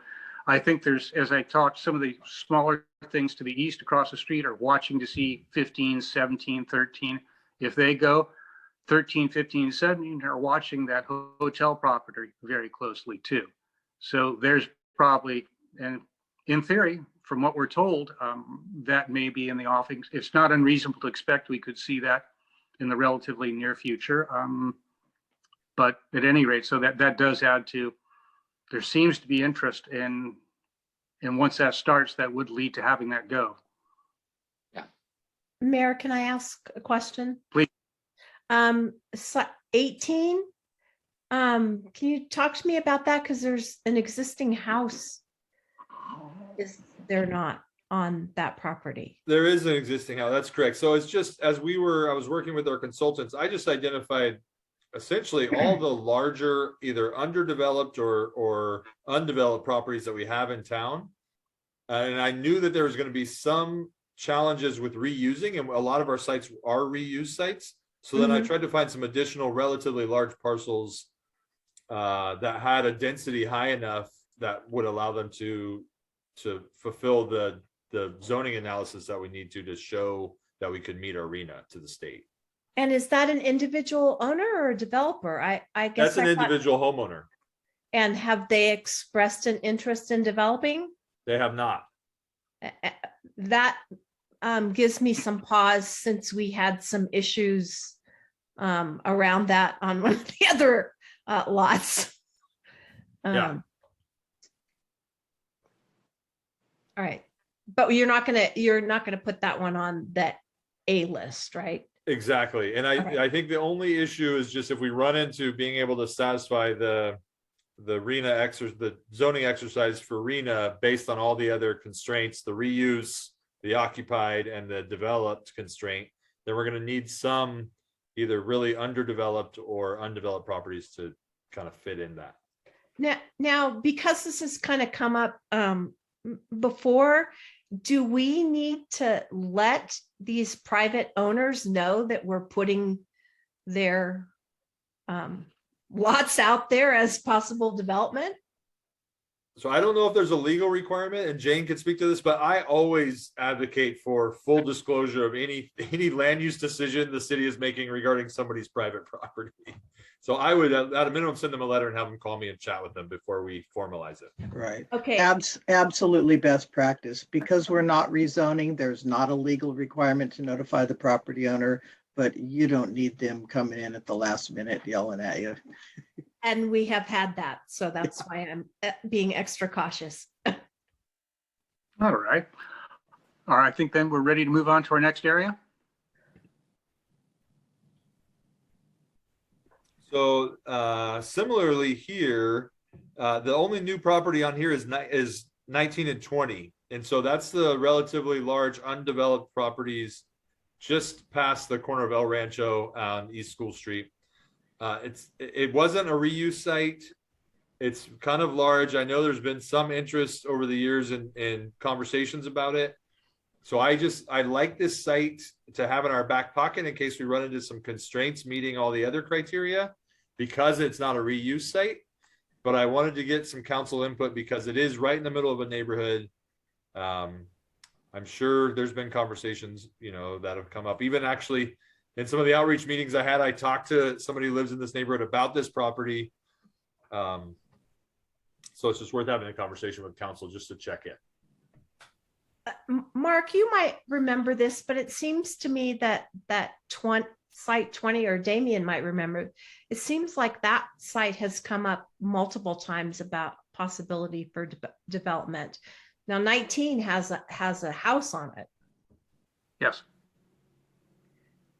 And there's a restriction or something on the street that leads into it. I forget the name of the street where Mayor Coleman used to live. Oh, Amber. That is removed if 20, Amber, if 20 is developed. So Mr. House, let me just ask you one thing about 1920. Is the thought putting these on this list in any way that it would lead to a development that is out of place for that neighborhood, which has a variety of single family homes as well as some biplex, triplex, and even quadplex units? It has a nice variety, but nothing incredibly dense. Are we thinking that we'd have anything that would be unexpected in those open fields? So that's considering zoned, the neighboring property. It's low density currently. And I do think anything that came forward there, because we're not having to rezone anything to meet our density under RENA, mainly because we have some of these higher density areas that are balancing, would fit that low density character. To your point, it may include some duplex, triplex, especially if somebody was going to do a cottage housing proposal, but it wouldn't be anything more dense than that. All right. And I think, Mark, my recollection is that also 20 at least is got a slope that would have to be dealt with. I believe it does, yeah. Back of the lot does. It's definitely Right. outside. Let me just look real quickly at my list and see if any of my other colleagues, Councilmember Ford, I see your hand. Please go ahead. Thanks, Mayor Lemon. Yeah, I said some hesitation to put this on the list of available sites, and I'm unclear why. It feels to me like it's zoned for, we're not proposing changing zoning. Including it on the list would not open it up to any development it's not already open to. So, are we just worried that mentioning the possibility will upset somebody, or? Well, I think that's a high likelihood, but no, I personally, at least, I'm not worried with after the discussion about putting it seems logical to put on. I think there's a reasonable expectation to be developed, and without any change in zoning, I'd agree with you. That's not agree with you that yes, when people hear about it, they'll be upset. Right. So I would propose that we include 20 on the actual list, and perhaps 19 since it's already developed on the B list. Let me just check and see, is there general consensus from everybody? Can I see a quick round of thumbs, or just raise your hand, or even just speak up, or don't speak if you're happy with it? How's that? Is that workable? I think we have a consensus on that one, Mr. Hausch. Excellent. What about 18, 21, 22? So yeah, 18 and 21, 22 we discussed previously. I think there's concerns about potentially including 18 from Vice Mayor Harvey. Okay. There's some sort of functioning business on there, isn't there, Noah? Doesn't that person use it as kind of a nursery? There's been it looks like it, but there's been no evidence of any commercial sales that I've been aware of. Who knows? But it does look like it. I'd agree, and it changed from time to time. It's not steady state. So yeah, and 21, 22, we definitely could include them. They're owned by a builder who builds homes, but we're only likely to get 2 homes out of that. Okay. Maybe 4 if they do ADUs. And above moderate. Yeah. Okay. Absolutely above moderate. Yeah. Okay, so we go to the next slide, and then Santero Way. And then East Cotati. So parcel 25 on East Cotati is owned. It's got 3 units on it. It's owned by a contractor family, and they have expressed interest in building apartments. And I've seen a concept proposal. I'm actually kind of surprised it hasn't come in yet. So that one I think is definitely a viable candidate for development, but it's existing developed. It's got 3 units, and so that'll be a displacement existing development kind of gauntlet that it would have to qualify through. And then 27 and 40 are undeveloped. 29 is city owned. 26 is the site for the cottage housing project that's in process. And then 38, I think, is an empty lot. 41 and 42 are developed but owned by a developer. And then the red site there, we just approved 98 units on. The council just voted to approve 98 units. Do we really think anything would be happening soon with 41 or 42, Noah? Well, they've talked about wanting to come in, but the Santero Way plan has to be redone prior to them being able to do that because of the density issues we talked about earlier. So what would be your take from a staff standpoint from this area? Which ones would you put on your A list and which ones would you not? I think 27, 40, and 29 and 26 on the list, and 25. And then the rest, we could work with a consultant to see, how many units shy we are, where we are in that, RENA plus capacity, and then the likelihood of them being able to satisfy the needs given that they're already developed, and kind of use all those factors. Let me ask the rest of the council. Is that team? Councilmember Ford, go ahead.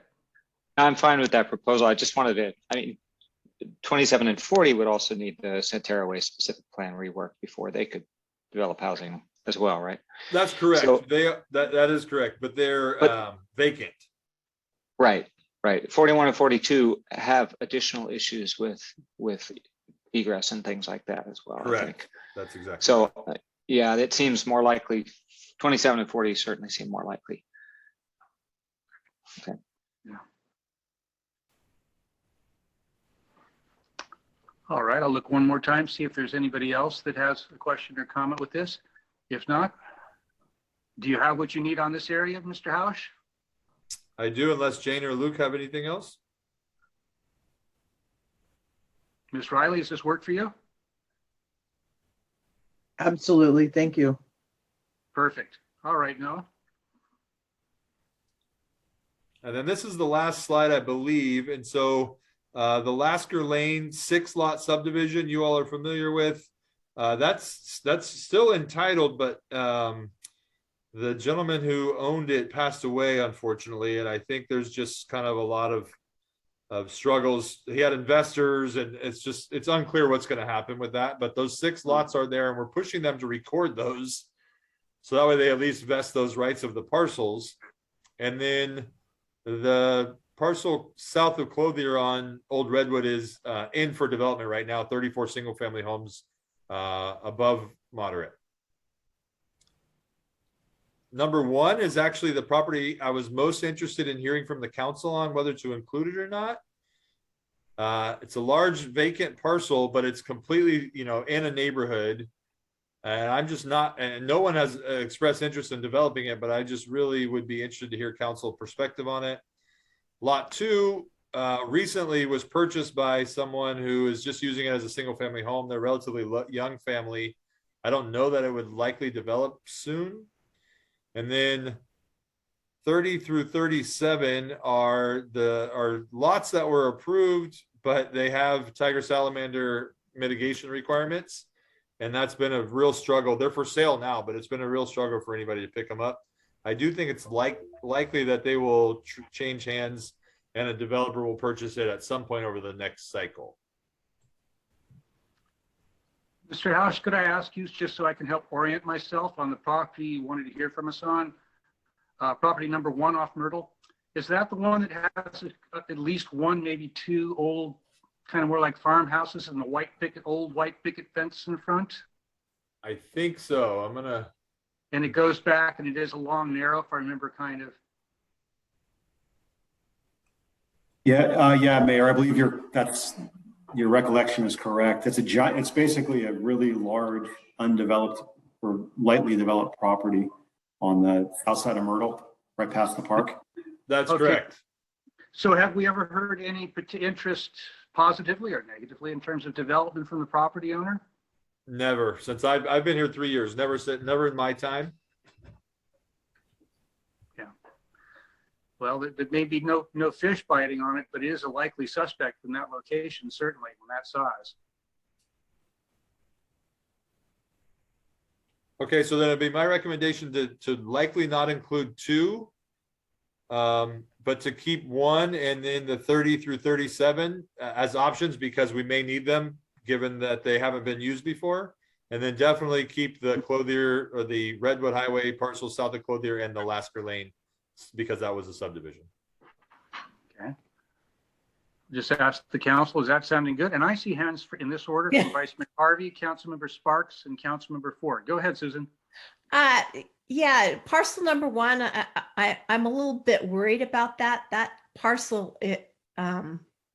Without having a discussion with that person who it has never seemed to be overly friendly and overly part of the community, I'd be reluctant to surprise them with them being on the list.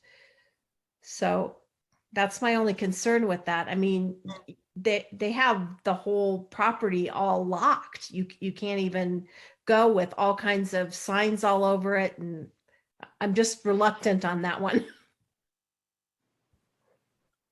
Okay, that's good. That's good feedback. That might be the one past the one I was thinking of. You're right. There's one just past the one I was thinking of that has signs all over it. Yeah, I think that's the one, and it is a long, skinny, and there's like a house all the way up.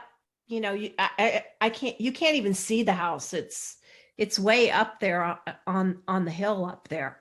But yeah, because it's the one that backs up to all the backyards of Veranda there. Well, it has everything but owner interest to our knowledge, at least, but yeah, Yes. point. Councilmember Sparks, go ahead. Thank you. I had a question about that site number 1. Wasn't that one of the model properties that we used when we went out to the developers to give us feedback on the cottage housing ordinance? And did the I know property 2 was, and now you have me wondering if property 1 was also. I'm thinking it was 2 and not number 1. I think we had 1 too, though. That could yeah, I have been remember the okay. long narrow one. Yeah, we did. Wasn't the long narrow one kind of on Myrtle? Myrtle, Yeah. Old Red? Yeah, that's why I was thinking it was number 1 off of Myrtle. Yeah. I think it's down farther there. Because, you know, you're down past Macklin. So Old Redwood Highway is more to the left there, which is where that long skinny one was. Kind of across from the vets building. I'm pretty sure it was this one. Well, let me just ask the council this. So, given we heard Howard and Ms. Rock, and we are following best practice in terms, even though it's not legally required, making an action like this, we do reach out, talk to the owner about this. You know, if we get blasted back and there's a lot of clarity that we're not going to be able to use it, I suppose we could change to the caveat that staff will do the appropriate outreach to let the owner know and see if there's any concerns and perhaps see if it's viable, to what degree it may be viable or not in the longer term. Would that be workable? That's a good approach for staff. Okay. Councilmember Sparks, are your hand still up? Did you want to add something extra? Yeah, I did have another question about these two, number 1 and 2. I'm kind of wondering if this whole area might end up being one of our areas of affluence, of concentrated ethnic or racial affluence.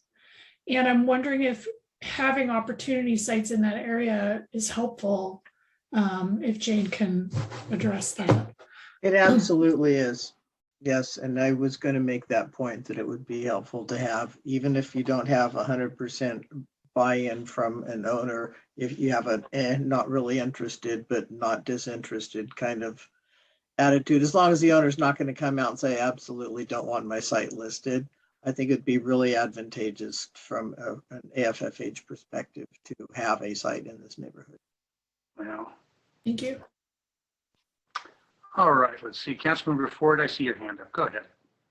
Thanks. Yeah, my question was along the same lines as Laura's. It's kind of about, so I can see we need sites in this neighborhood, but do they help with that concentrated affluence or poverty issue if they're all zoned, you know, they're not zoned anywhere near 20 units an acre, which they're not. So none of these are going to produce very low income units, except via some inclusionary, perhaps. I guess that gets us some.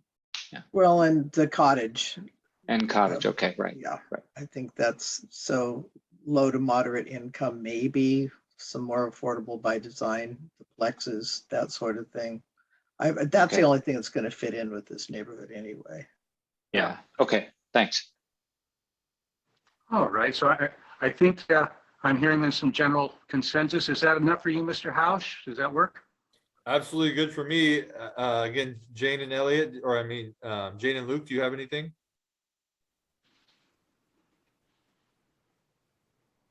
This is perfect. Excellent, okay.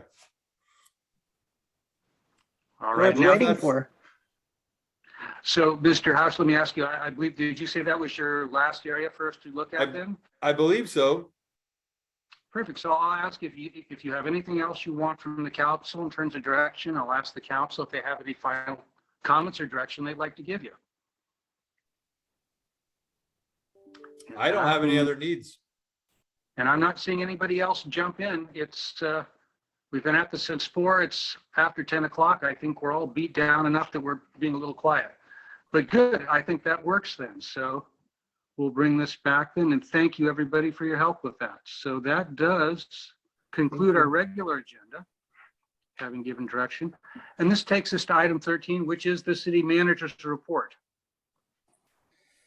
Thank you, Mayor, members of the council. So since we have been at this before, I thought you all could enjoy an extra long report from me tonight. But I'll keep it, try as gracefully and short as possible. So just to let you know that the budget will be coming to council on June 28th for consideration by the council and ideally adoption, but that's coming up at the next council meeting.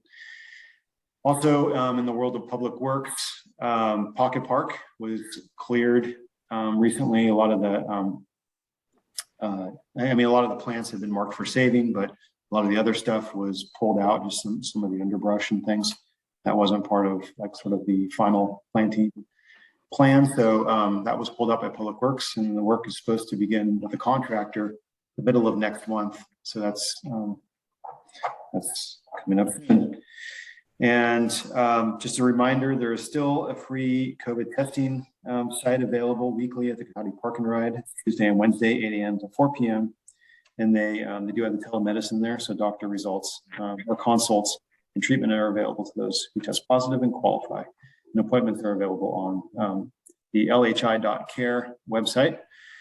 On Friday, June 3rd, we hosted our first free summer movie in the park showing Encanto, and we had approximately 250 guests in attendance, and it was a great way to kick off the summer events. We're showing two more movies this year: Paw Patrol on August 2nd during National Night Out, and Cars on September 23rd. Summer also means that camp is here, summer camp is here. So we had a great start to summer camp last week and sold out our Spanish immersion camp and the Encanto Children's Theater Camp. This week, we started our Cotati Day Camp, and we're continuing to offer Camp Cotati each week through August 11th. If anybody has the need or wants to have their children in camp this summer.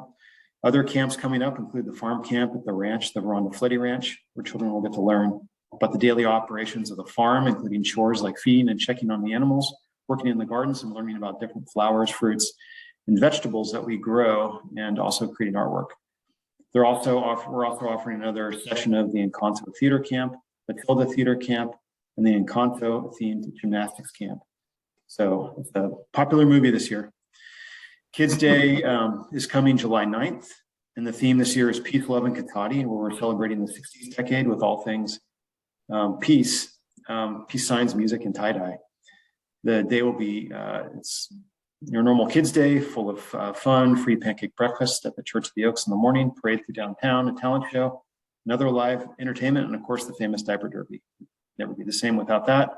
Pie eating contests that I almost choked to death on one year, and relay contests, and also a park full of vendors offering a whole bunch of different activities for families. And then lastly, I'll just say that Farmers Market is happening every Wednesday through September from 4:30 to 7:30 p.m. in the Plaza Park, and it features live music, beer and wine, fresh produce, ready to eat and go dinner food, handmade and local goods. And so one last thing, Saturday, June 25th is the Cotati Music Festival in the Plaza Park from noon to 6. And this is a free event, expected to have 6 bands playing throughout the day with beer, wine, food, and local vendors. And with that, I will spare you all the other small stuff. Be happy to answer any questions. Well, thank you. It appears, as usual, Cotati is very busy. I'll see if the council has any questions for Mr. Obid. And I'll wait just a second. And not seeing any hands, I'll thank Mr. Obid for that. And I'll jump now to item 14, which is our city council reports. And again, look and see if any hands go up. Anybody have a report tonight? Vice Mayor Harvey. I'll be really quick. I was at the Santa Rosa Groundwater Sustainability Agency, and we had our first reading of the proposed updates to the groundwater user registration program and groundwater sustainability fees. So that was taken up, and we will have the final reading of that in, let's see, what are we in? July. So that's the key importance from that meeting. That's all I have for tonight. Excellent, thank you. And I'll ask my colleagues one more time if we have any reports from Councilmember Sparks or Ford. And not What? Sorry, one brief one. The Russian River Watershed Association Board met since our last meeting, and not a whole lot to report. All the standard programs we're used to are continuing, doing good work. One, I do have the association supplies placemats to restaurants for kids to color in, and they recently redid them so they're bilingual in both English and Spanish. I have a bunch. I'll be shopping them around to Cotati restaurants in case any of them are interested. They're free to the restaurants supplied by the association. So if you know of a restaurant that might want cool coloring watershed theme placemats, let me know. Well, thank you, Mr. Ford. I'm glad to hear about the RRWA and say hello to Andy there when you go, and happy to hear that you're going to be going to the trouble of taking us around to restaurants. Right on. That's the way to do it. All right. I'll look for more time. Councilmember Sparks, anything tonight? Nothing to report.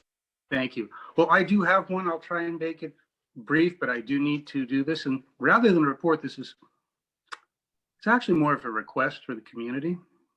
And I'll just begin by saying that I've had the good fortune of actually being allowed to serve on Cotati City Council for 13 years now. And any success we might have over these years has been wholly due to the support of all of you, all of my colleagues and all the staff here.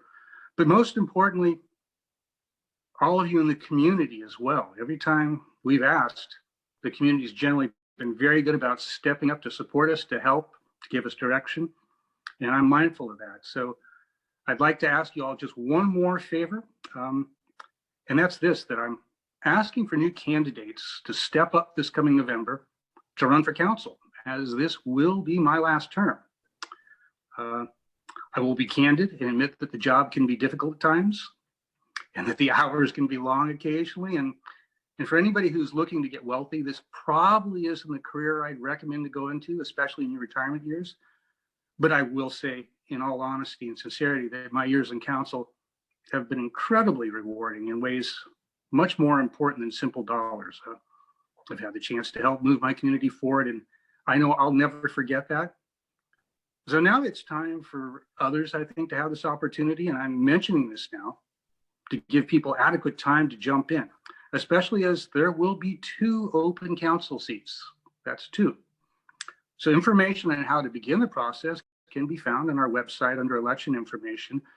But I just want to volunteer that I would be more than happy to meet or talk with any candidates or anybody in the audience in the city who just even is vaguely interested to help you answer questions and get an idea of what it entails, what's involved, and how to go about it.